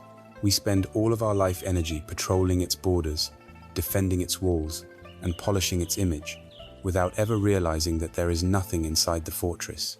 The teaching of anatta is the liberating realization that there is no fortress to defend. We can finally lay down our arms.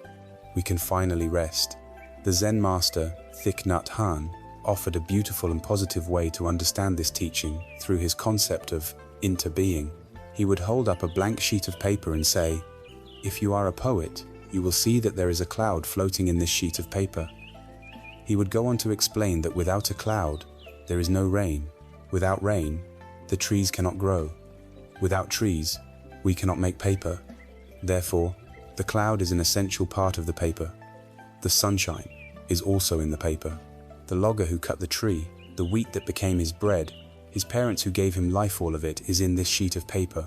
If we were to remove all the non-paper elements from the paper would cease to exist. He would do the same with a flower. A flower is made only of non-flower elements. It is composed of sunlight, rain, soil, minerals, and time. The flower is with the entire cosmos. It has no separate, independent self. And so it is with us. What we call our self is made entirely of non-self elements. It is made of our parents and ancestors, the food we have eaten, the water we have drunk, the air we have breathed, the culture we have inherited, the education we have received, the books we have read, the conversations we have had. Our very existence is radically interdependent, completely interwoven with all of life. The idea of a separate, isolated self is a conceptual fiction. The truth is, we are. This shift in perspective, from seeing ourselves as isolated nouns to understanding ourselves as interconnected verbs, is the great liberation. When there is no fixed, solid self to defend, the entire landscape of our lives changes. Criticism is no longer a devastating personal attack. It is simply information, feedback, that we can choose to learn from or discard. Praise is no longer a reason for the ego to inflate. It is simply a pleasant experience to be noted and enjoyed without clinging. When we see a successful person, envy is replaced by the joy of mudita, because we understand that their success does not diminish us.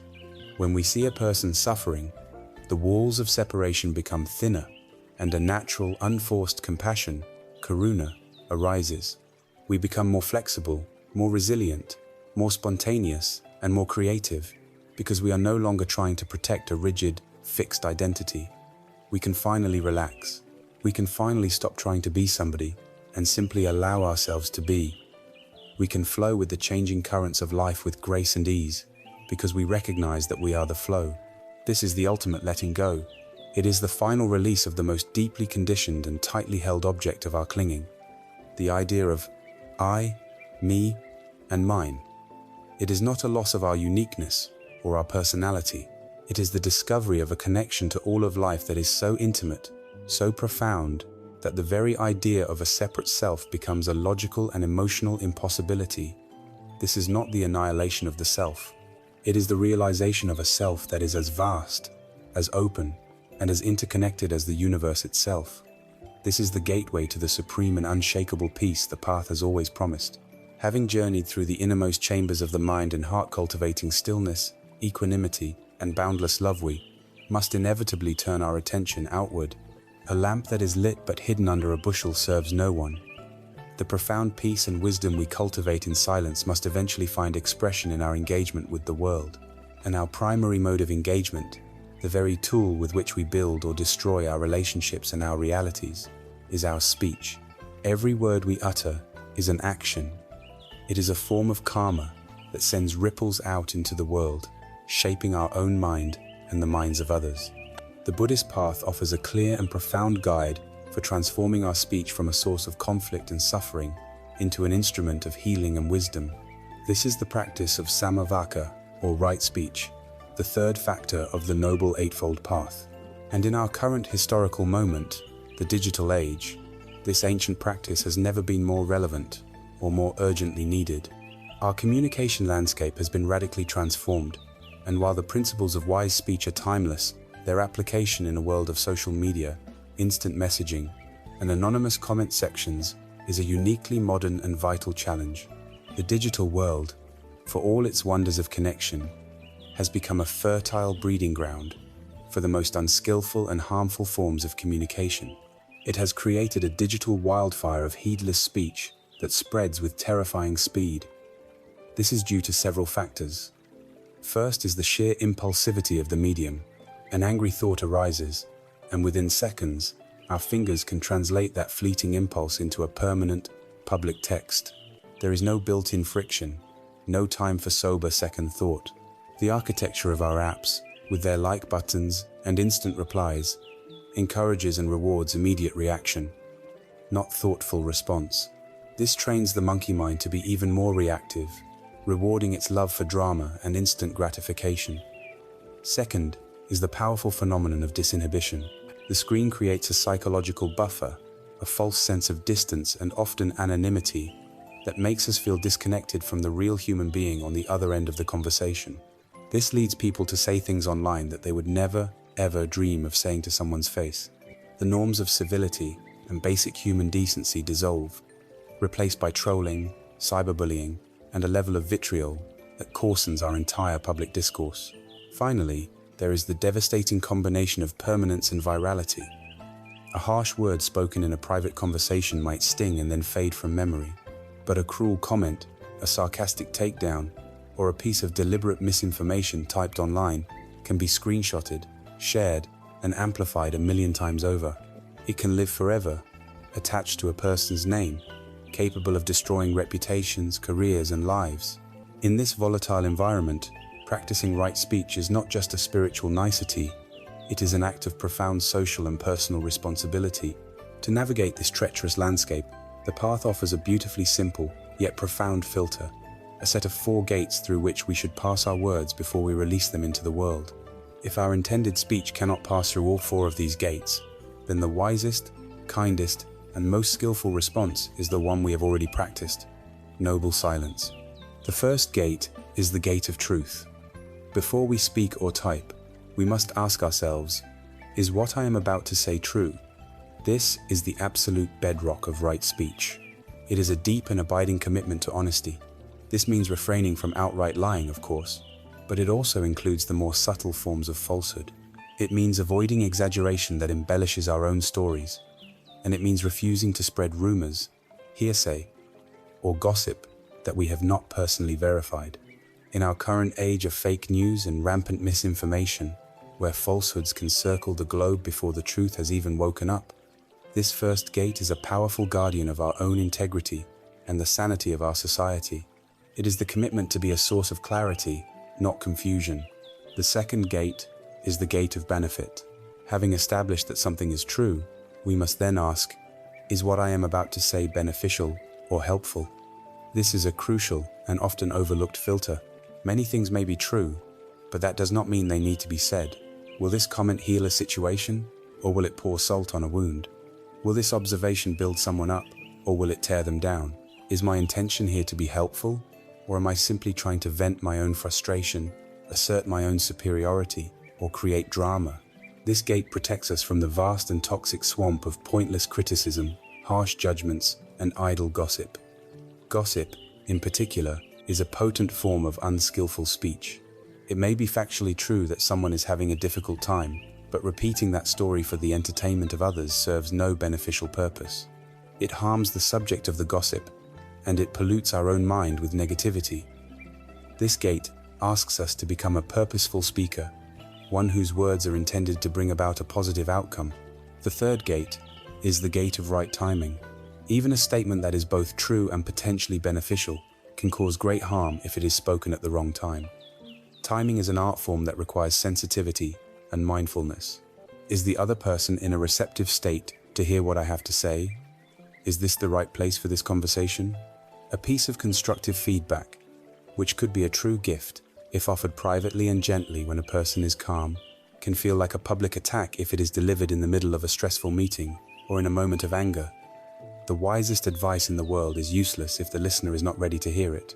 This gate asks us to pause and assess the context, to cultivate the emotional intelligence to know when to speak and, just as importantly, when to wait. The fourth and final gate is the gate of kindness. Having determined that our words are true, beneficial, and timely, we must ask one final question of our own heart. Am I speaking from a place of goodwill? Is my motivation rooted in metta? What is the flavor, the tone, the energetic quality of our communication? We can deliver a difficult truth with a heart of aggression, seeking to win the argument or put the other person in their place. Or we can deliver that same difficult truth with a heart of genuine care, with the sincere intention of helping the other person, even if what we have to say is hard for them to hear. This gate is the ultimate check on our ego. It ensures that our speech is not a weapon, but a medicine. If a statement passes through these first 3 gates, but is delivered with a cold heart or a cruel intention, it is still not right speech. When our words pass through all 4 gates, when they are true, beneficial, timely, and kind, they become a powerful force for good in the world. They become a true expression of a wise and compassionate heart. The challenge, of course, comes when we are on the receiving end of speech that has not passed through these gates, when we are faced with insults, criticism, or verbal aggression. Here too, the path offers a masterful and empowering response, as illustrated by a famous encounter in the Buddha's life. A man who was upset by the Buddha's teachings approached him and began to insult him with a torrent of angry and abusive language. He called him a charlatan, a fool, and a parasite on society. The Buddha did not react. He did not defend himself. He simply sat in noble silence and listened with calm, patient attention until the man had completely exhausted his rage. When the man finally fell silent, panting and bewildered by the lack of reaction, the Buddha spoke in a calm, gentle voice. "My friend," he said, "may I ask you a question? If you prepare a beautiful gift and you offer it to someone, but that person politely declines to accept your gift, to whom does that gift then belong?" The man, taken aback, thought for a moment and replied, "Well, if they do not accept it, then it would still belong to me." The Buddha smiled softly and said, "Exactly so. Today, my friend, you have offered me a gift of your anger, your insults, and your contempt. I do not accept it." This story contains a lesson of profound freedom. We have no control over the verbal gifts that others may try to offer us, be they gifts of praise or gifts of blame. But we have absolute authority over whether or not we accept them. We do not have to internalize another person's negativity. We can, with the quiet strength of equanimity, simply let those harmful words fall at our feet and choose not to pick them up. This wisdom can be distilled into a single, life-changing practice for our digital age: the habit of the noble pause. Before you hit send on that angry email, before you hit post on that sarcastic comment, before you hit reply in a heated online debate, just stop, pause, take one single, conscious breath. This pause creates a sacred gap between the stimulus and your response. In that gap, a space opens up for wisdom to arise. In that space, you can quickly walk your intended words through the 4 gates. In that space, you can remember the story of the unaccepted gift. 9 times out of 10, you will choose a different, more skillful response, or you will wisely choose the liberation of silence. Finally, we must remember that right speech is only one half of communication. Its inseparable counterpart is deep listening. So often in our conversations, we are not truly listening to the other person. We are merely reloading. We are waiting for them to take a breath so that we can fire our next argument, our next story, our next piece of advice. Deep listening, born of karuna, is the practice of listening with the sole intention of understanding the other person's world. We listen for the feelings and the unmet needs that lie beneath their words. Often, the most healing communication we can offer is not our own wise words, but the gift of our silent, focused, and compassionate presence. By practicing right speech and deep listening, we align our communication with our deepest intention to reduce suffering and create a more peaceful world, one conversation, one comment, one email at a time. Having applied the lens of mindfulness to our inner world and our communication, we now turn that same clear-seeing awareness to one of the most powerful and pervasive forces shaping modern life: the culture of materialism. We live immersed in a world that has, in many ways, made a religion of consumption. Its cathedrals are the gleaming shopping malls and the endless scroll of online marketplaces. Its sacred texts are the glossy advertisements and lifestyle magazines. Its high priests and priestesses are the celebrities and influencers who present a life of perfect, curated bliss. And its core, unwavering gospel is a single, hypnotic message, whispered to us 1,000 times a day, in 1,000 different ways. You are not enough. Your life is lacking. But happiness, peace, and fulfillment are just one purchase away.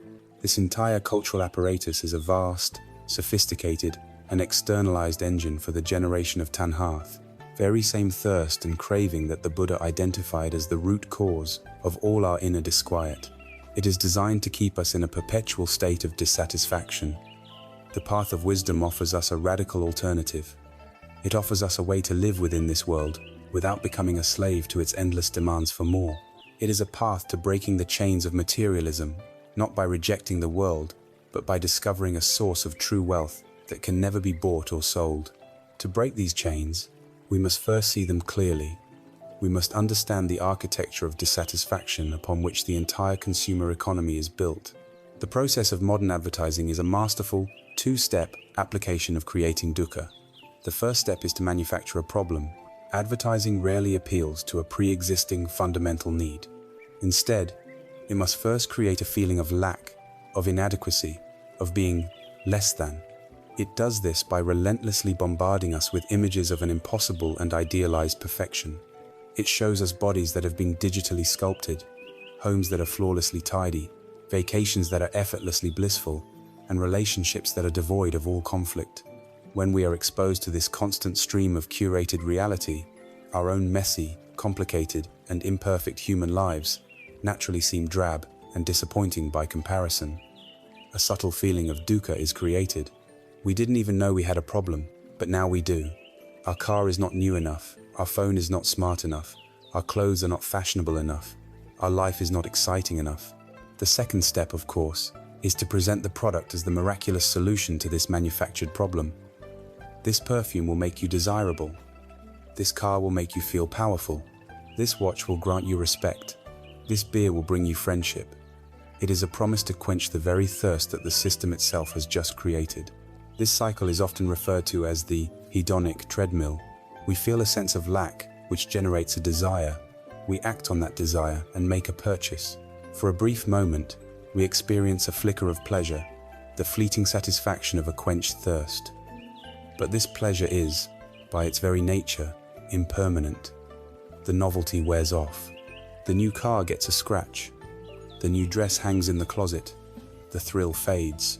And we find ourselves back on the treadmill at our baseline level of dissatisfaction, but often with the desire now slightly recalibrated. The happiness goalposts have been moved further down the field.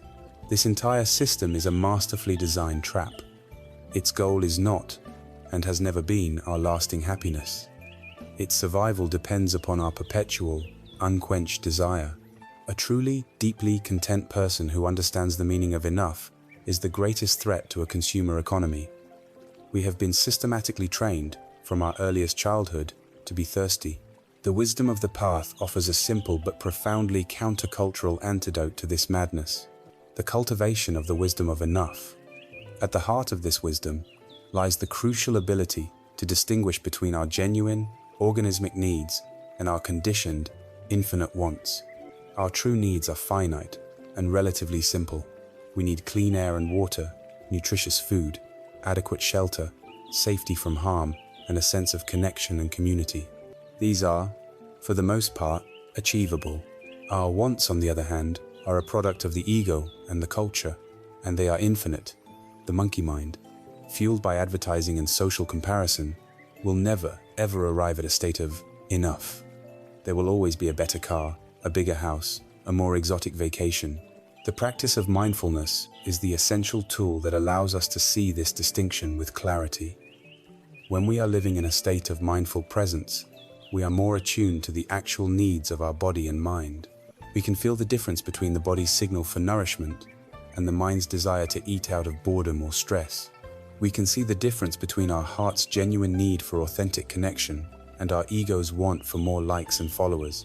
Mindfulness allows us to witness a desire arise in the mind without having to immediately identify with it or act upon it. We can see the thought, "I want that new phone," and instead of being swept away by it, we can simply note it with a calm awareness. Wanting, and watch as the thought, like any other cloud, eventually passes away. Each time we do this, we are taking a step off the hedonic treadmill. We are reclaiming our own autonomy from the forces of conditioning. There is a classic story, perhaps apocryphal, that beautifully illustrates this profound difference between perceived wealth and true wealth. Alexander the Great, the conqueror of the known world, a man who possessed unimaginable riches and power, heard tales of a wise sage named Diogenes who lived a life of utter simplicity. Diogenes possessed nothing, living in a large ceramic jar in the marketplace. Intrigued, Alexander, surrounded by his entourage of splendidly dressed generals and courtiers, went to visit the sage. He looked down upon Diogenes, who was relaxing in the morning sun, and announced, "I am Alexander the Great. I admire your wisdom. To show my favor, I will grant you any wish your heart desires. Ask anything of me, and it shall be yours." Diogenes, without moving, simply squinted up at the most powerful man in the world and replied, "I have only one request. Stand a little to one side. You are blocking my sunlight." This reply is a perfect teaching. Alexander, the man who had everything, was fundamentally poor because his sense of well-being depended on constant acquisition and conquest. His thirst was unquenchable. Diogenes, the man who had nothing, was profoundly wealthy because he needed nothing more than what he already possessed, the simple, free, abundant, and life-giving warmth of the sun. This story teaches us the ultimate truth of materialism. True wealth is not about having more, but about needing less. This understanding invites us to completely redefine our idea of wealth. If true wealth is not measured by the size of our bank account or the number of our possessions, then what is it? From the perspective of this path, true wealth is a mind that is at peace. It is the freedom from the constant, agitating fever of desire. True wealth is the richness of deep, authentic, and loving relationships with others. True wealth is a healthy body, full of vitality. True wealth is the ability to find profound joy in the simple, free pleasures that are always available to us. The beauty of a sunrise, the taste of clean water when we are thirsty, the sound of birdsong, the feeling of a heartfelt conversation with a friend. This form of wealth is entirely internal. It cannot be stolen. It does not decay with time. It cannot be lost in a stock market crash. It is a secure and stable treasure that we can cultivate within our own hearts. The most direct and powerful practice for cultivating this inner sense of wealth is the practice of gratitude. The engine of consumerism runs on our focusing on what we lack. The engine of contentment runs on our focusing on what we have. Gratitude is the conscious and deliberate act of shifting our attention from the imagined lack to the actual abundance that already surrounds us. This can be a simple, formal practice. Each evening, before you sleep, take a few moments to consciously call to mind 3 things for which you are genuinely grateful. They do not need to be grand or monumental. The practice is often most powerful when we focus on the small things we usually take for granted. Today, I am grateful for the comfortable bed I get to sleep in. I am grateful for the funny text message a friend sent me. I am grateful for the simple, miraculous fact that my lungs are breathing without any effort on my part. This simple practice, done consistently, begins to rewire the neural pathways of the brain. It shifts our default mental setting from one of complaint, scarcity, and dissatisfaction to one of appreciation, abundance, and contentment. It is the most direct path to feeling wealthy, right here and right now, without needing to buy, achieve, or acquire anything at all. This is how we break the chains of materialism, not by fighting the world, but by turning inward and discovering that the treasure we have been so desperately seeking in the marketplace has been patiently waiting for us in the quiet chambers of our own grateful heart all along. As we walk this path of awakening, we learn to cultivate states of profound peace, clarity, and open-hearted love. We create a beautiful inner garden, but no garden, no matter how well tended, is immune to storms. In the landscape of the human heart, one of the most powerful and fiery storms we will ever encounter is the arising of anger. Anger is a uniquely challenging and seductive emotion. In the heat of the moment, it can feel intoxicatingly powerful. It can feel justified, righteous, and clear. It floods our body with a surge of raw energy and tells us a simple, compelling story in which we are the righteous victim and someone else is the villain. Yet, despite its seductive power, the aftermath of anger is almost always a landscape of devastation. It leaves in its wake broken connections, words of regret that can never be unsaid, and a deep, corrosive poison in our own hearts. Our conventional ways of dealing with this fire are deeply unskillful and lead only to more suffering. The first approach is suppression. We are taught that anger is a negative emotion, so we deny it, we stuff it down, we pretend it isn't there. This suppressed energy doesn't disappear. It festers beneath the surface, manifesting as depression, anxiety, passive aggression, or a sudden, unpredictable explosion over something trivial. The second approach is unrestrained expression. This is the belief that it is healthy to let it all out. We vent our rage, lashing out verbally or even physically, using our anger as a weapon to punish the person we believe has wronged us. This causes immense harm to others and only serves to strengthen our own destructive habit of reactivity. The wisdom of this path offers a third way, a skillful middle path between the extremes of suppression and expression. It teaches us not to fight our anger, nor to become its slave, but to meet it with mindfulness and compassion, and to ultimately transform its raw, destructive fire into a source of wisdom and healing energy. The first and most critical step in working with anger is to understand our immediate priority. Imagine your house is on fire. The flames are beginning to lick at the walls, and smoke is filling the rooms. In that moment of crisis, what is the most intelligent and urgent thing to do? Is it to run around the neighborhood, trying to find the arsonist who started the fire? Is it to stand outside and analyze the chemical composition of the flames? Of course not. The first, and only, priority is to put out the fire before the entire house, your precious home, is burned to the ground. This is a perfect metaphor for the arising of anger. Our body and mind are our home. The raw, physiological experience of anger, the racing heart, the heat flushing our face, the clenching in our jaw and fists, the surge of adrenaline is the fire. The person or event that triggered our anger is the arsonist. The ordinary, untrained mind makes a critical mistake. It completely ignores the fire raging within and focuses all of its energy on the arsonist. It obsesses over the other person. How could they say that? They are wrong. They must be punished. This obsessive thinking, this cycle of blame and judgment, is like pouring gasoline onto the flames. The first principle of a mindful approach to anger is to make a radical shift in attention. It is to turn away from the external trigger and turn towards our own internal experience. It is the courageous act of self-responsibility that says, "My house is on fire. Tending to my own suffering is my first job." To do this, the great Zen master Thich Nhat Hanh offered a beautiful and deeply compassionate image. He taught that our anger is like a small crying baby. When our baby begins to cry, what is the response of a loving parent? We do not get angry at the baby and strike it to make it stop, unrestrained expression. Nor do we lock the baby in another room and pretend we cannot hear its cries, suppression. A good parent practices a third way. They immediately stop what they are doing, go to the child and gently pick it up. They hold the baby tenderly in their arms, they hug their baby. They do not yet know why the baby is crying, but the first act is simply to hold it with love and care, to let the baby know it is not alone. We can learn to treat our anger with this same parental tenderness. This practice of hugging our anger unfolds in several stages. The first stage is simply recognition.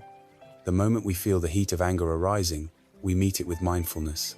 We can say to ourselves, with a neutral, non-judgmental tone, "Ah, anger is here. I recognize you." This simple act of naming creates a space between our awareness and the emotion itself.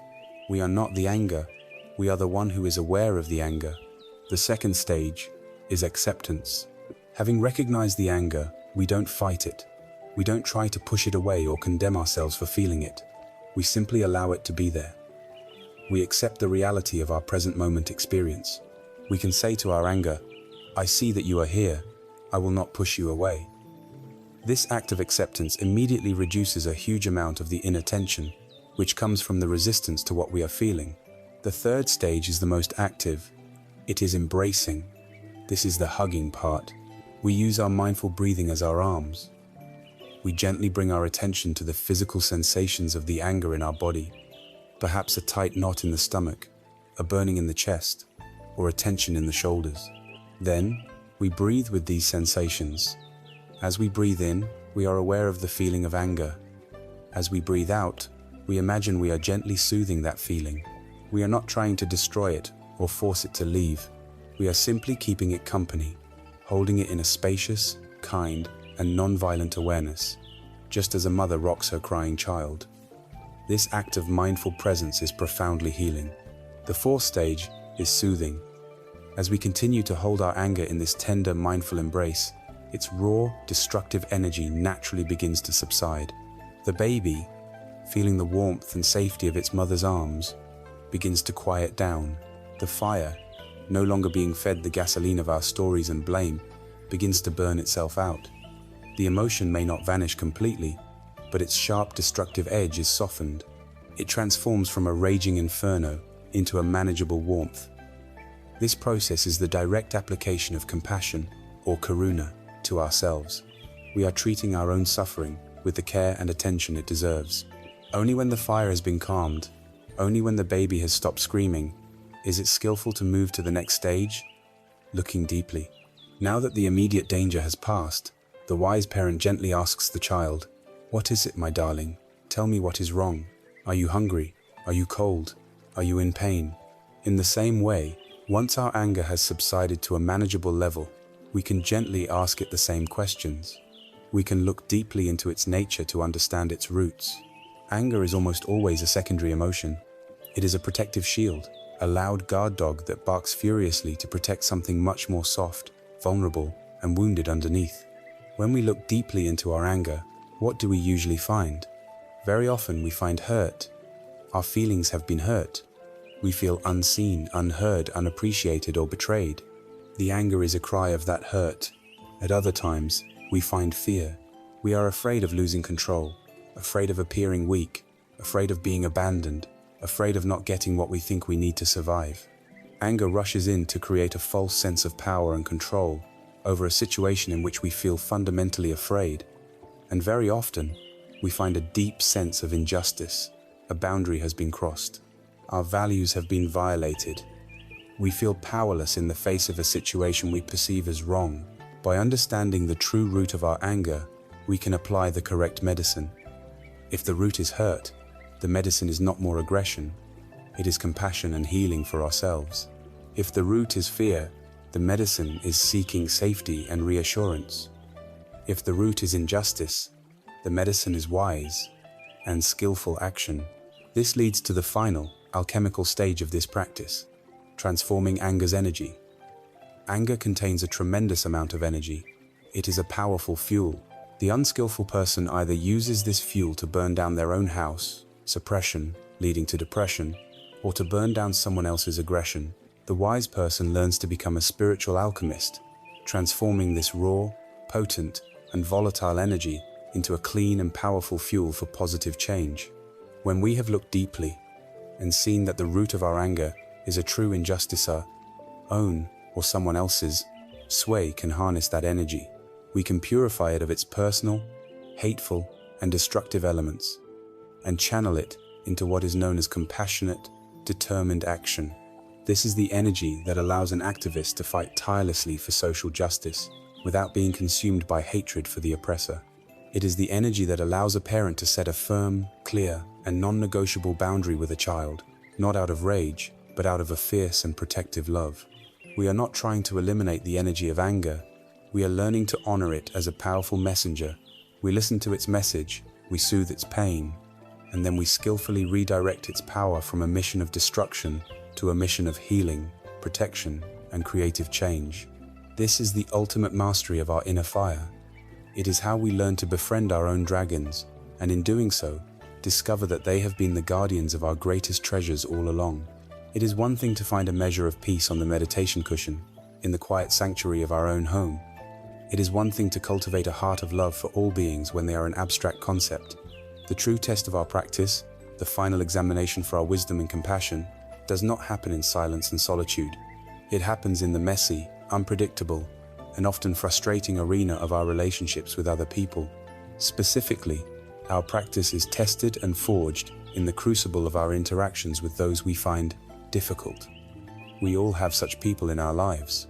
It may be the colleague who constantly undermines us, the family member who knows exactly how to push our buttons, the boss who is relentlessly critical, or the stranger on the internet who leaves a cruel and baseless comment. These interactions are where our peace so often shatters, where our hard-won equanimity evaporates, and where the monkey mind reclaims its throne with a vengeance. The ordinary approach is to see these people as the problem, as obstacles to our happiness. We spend immense amounts of energy wishing they would change, complaining about their behavior, and trying to control them. This is a futile and exhausting battle. The wisdom of the path offers a radically different strategy. It teaches us that the ultimate freedom is not found in getting everyone else to behave as we wish. It is found in transforming our own perception of and response to them, so that their behavior no longer has the power to be the master of our inner world. It teaches us to see these difficult people not as our tormentors, but as our most powerful and precious teachers. The first and most fundamental shift in this practice is to learn to see the suffering behind the unskillful action. The core principle is as simple as it is profound. Hurting people hurt people.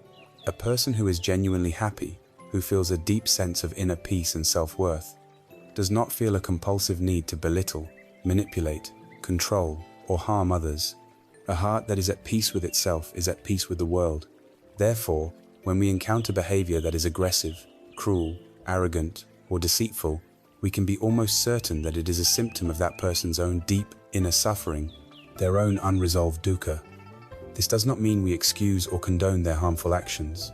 The harm is real, and we must protect ourselves from it. But it does mean that we can begin to depersonalize it. We can stop seeing their behavior as a personal attack aimed specifically at us, and start seeing it as a tragic and misguided expression of their own inner turmoil. This practice of looking deeply can be applied to any difficult person. Consider the arrogant person, the one who constantly boasts and needs to be the center of attention. Our reactive mind feels annoyance and judgment, but if we look with the eye of compassion, we might see beneath the arrogant facade a deep and terrifying insecurity, a desperate fear of being seen as inadequate or insignificant. Their arrogance is not a sign of their strength, but a mask for their fragility. Consider the controlling person who needs every detail to be exactly their way. Our reactive mind feels suffocated and resentful, but looking deeply, we might see a person in the grip of a profound inner anxiety, terrified that if they do not maintain absolute control, their world will spiral into chaos.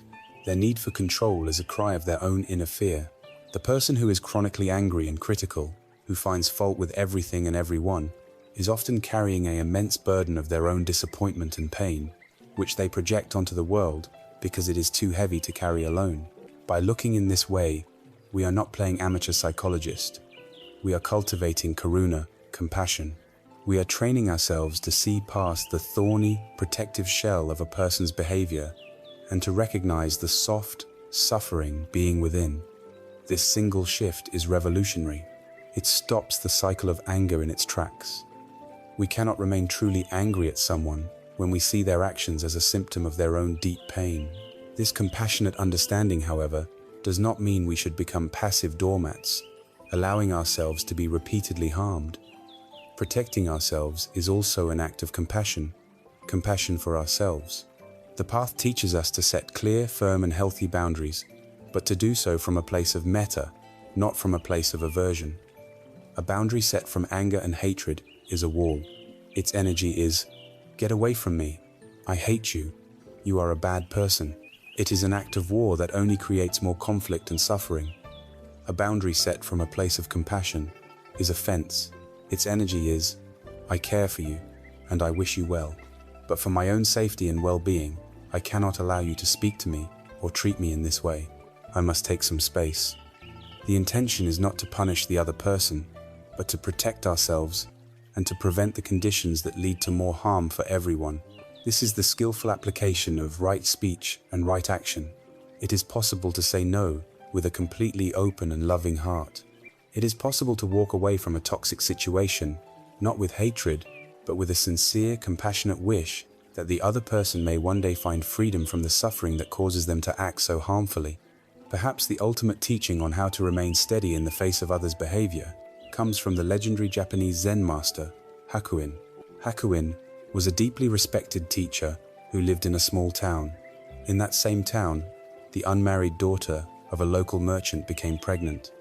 Her furious parents demanded that she name the father.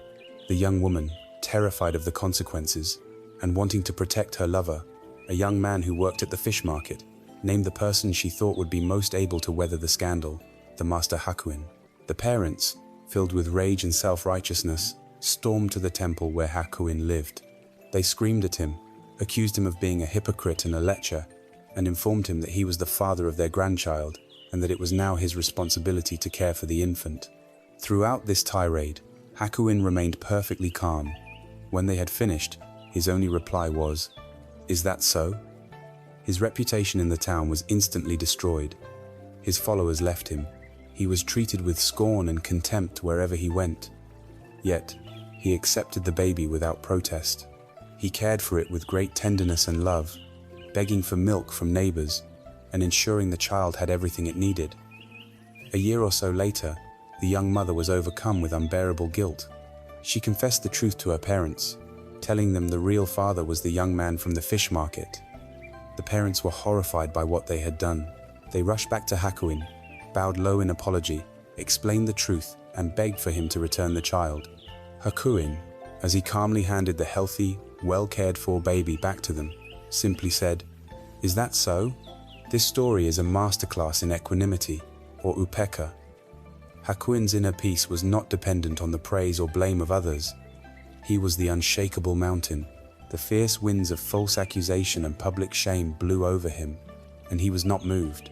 Then, the gentle winds of apology and restored honor blew over him, and he was not moved by them either.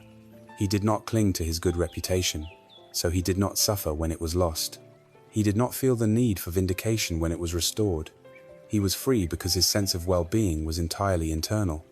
He simply responded to the reality of the situation at hand. First, the reality was, a baby needs to be cared for, so he cared for the baby. Then, the reality was, the baby's family has come for it, so he returned the baby. His actions were clean, direct, and free from the contamination of the ego's needs and fears. This leads us to the final, empowering reframing of our entire relationship with difficult people. Instead of seeing them as obstacles to our peace, we can, with a shift in perspective, come to see them as our most advanced and precious spiritual teachers. The people who are easy to be around teach us very little, but the person who consistently triggers our anger is giving us a graduate-level seminar in the practice of patience and mindfulness of anger. The person who acts with cruelty is our most powerful teacher of compassion, forcing us to find the karuna in our hearts, even when it is most difficult. The person whose success triggers our envy is our personal trainer for the practice of sympathetic joy, mudita, and the person who blames us unfairly, who attacks our reputation, is our ultimate guru of equanimity, upekkha, challenging us to become as unshakable as Hakuin. These people are providing us with the real-world resistance we need to build our spiritual muscles. A weightlifter does not get stronger by endlessly lifting feathers.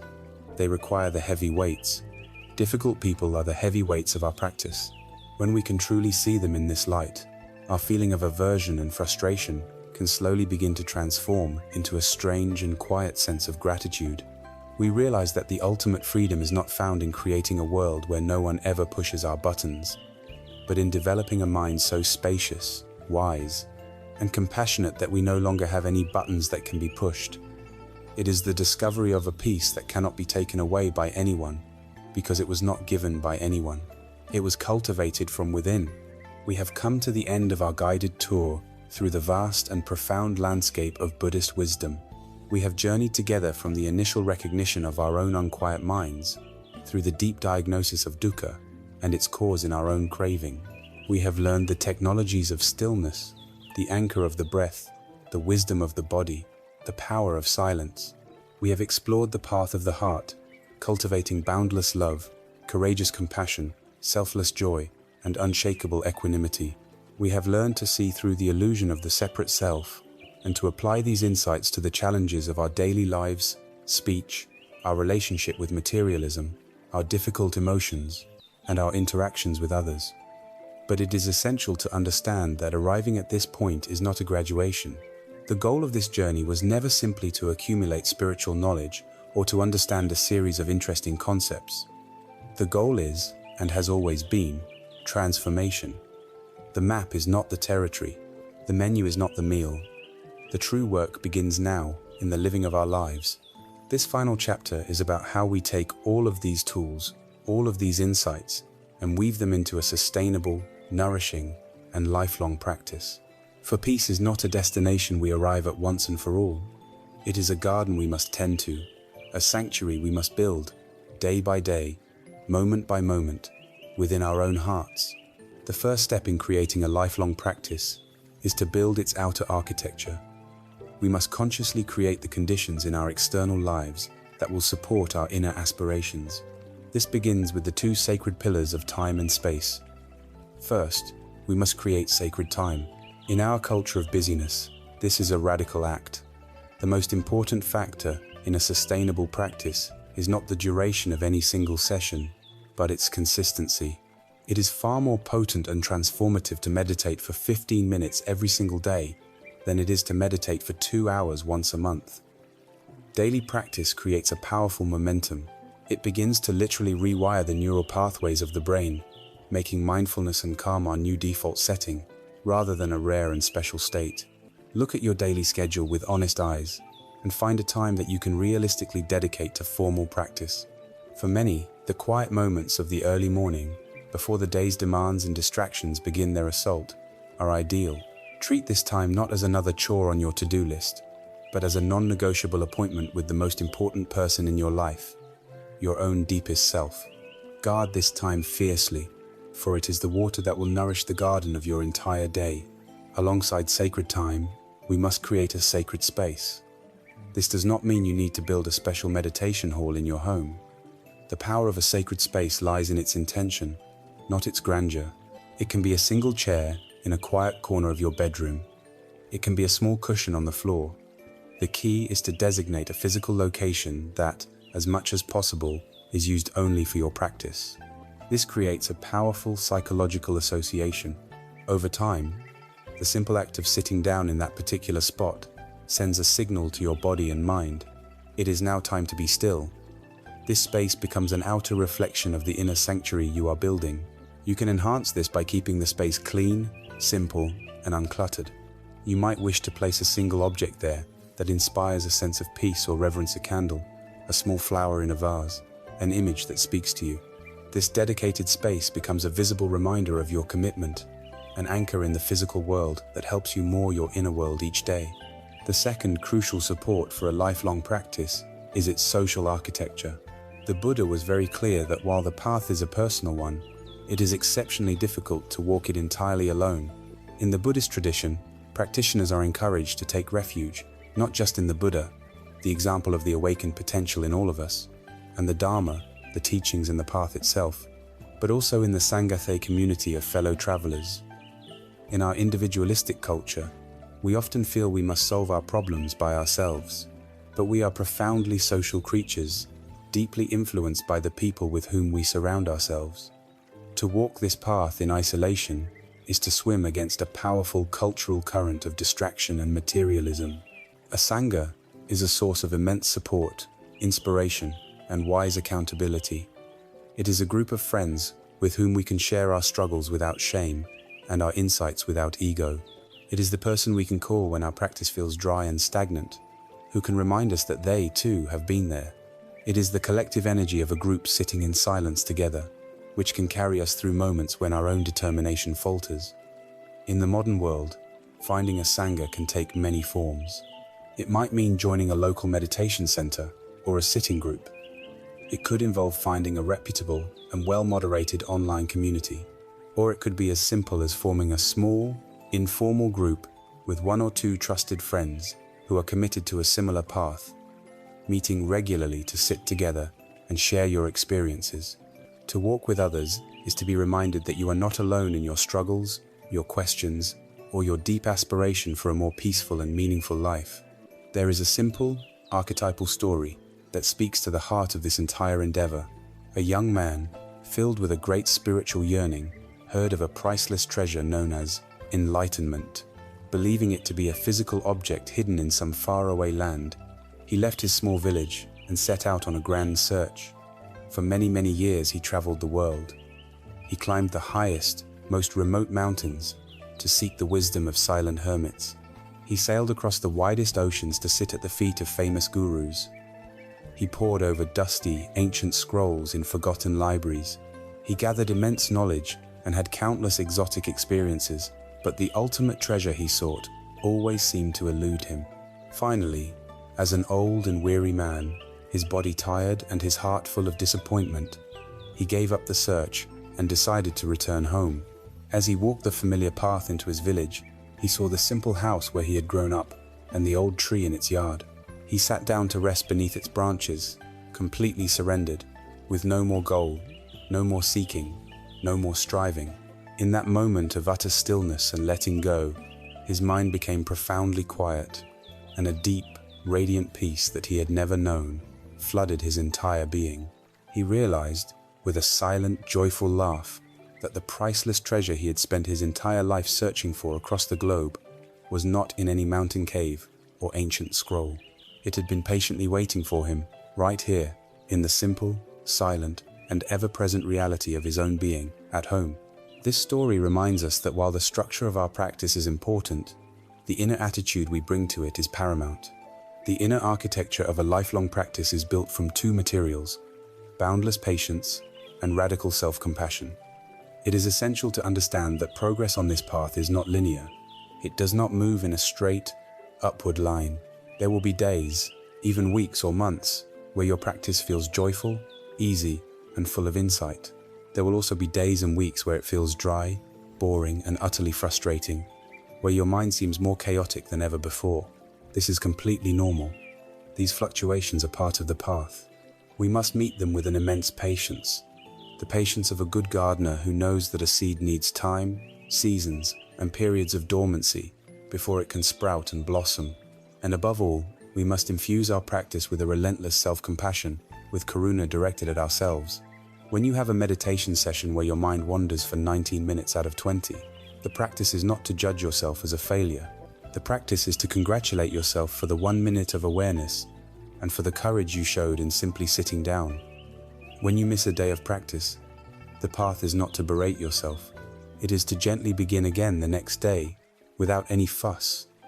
A practice that is fueled by the harsh energy of self-criticism and perfectionism will eventually become a source of stress and will wither and die. A practice that is nourished by the gentle, forgiving water of self-compassion can endure for a lifetime. Ultimately, all of these principles and practices come together in the building of a single, magnificent structure, the monastery within. You do not need to shave your head or travel to a distant land to find the peace you seek. The true work, the true refuge, is to build this sanctuary within the very fabric of your own heart and mind, a sanctuary you can access at any time, in any place. The strong and beautiful walls of this inner monastery are your sila, your ethical conduct, protecting you from the outer winds and your own inner demons. The main meditation hall, silent and full of light, is your daily practice of samadhi, your commitment to stillness and concentration. The vast, open roof, with a direct view of the sky, is the liberating wisdom of panna and anatta, the seeing of things as they truly are. And the very atmosphere that permeates every corner of this inner monastery, the warmth that makes it a true home, is the boundless, radiant energy of the 4 divine abodes: love, compassion, joy, and equanimity. This inner sanctuary is your greatest creation. It is a refuge that can never be taken from you. It is a home that you can enter with a single conscious breath. This is not the end of a journey. This is the joyful acceptance of a beautiful, lifelong path. We began this journey together with the image of a quiet room and a mind in turmoil, a perfect reflection of our modern condition. We gave a name to that inner storm, the monkey mind.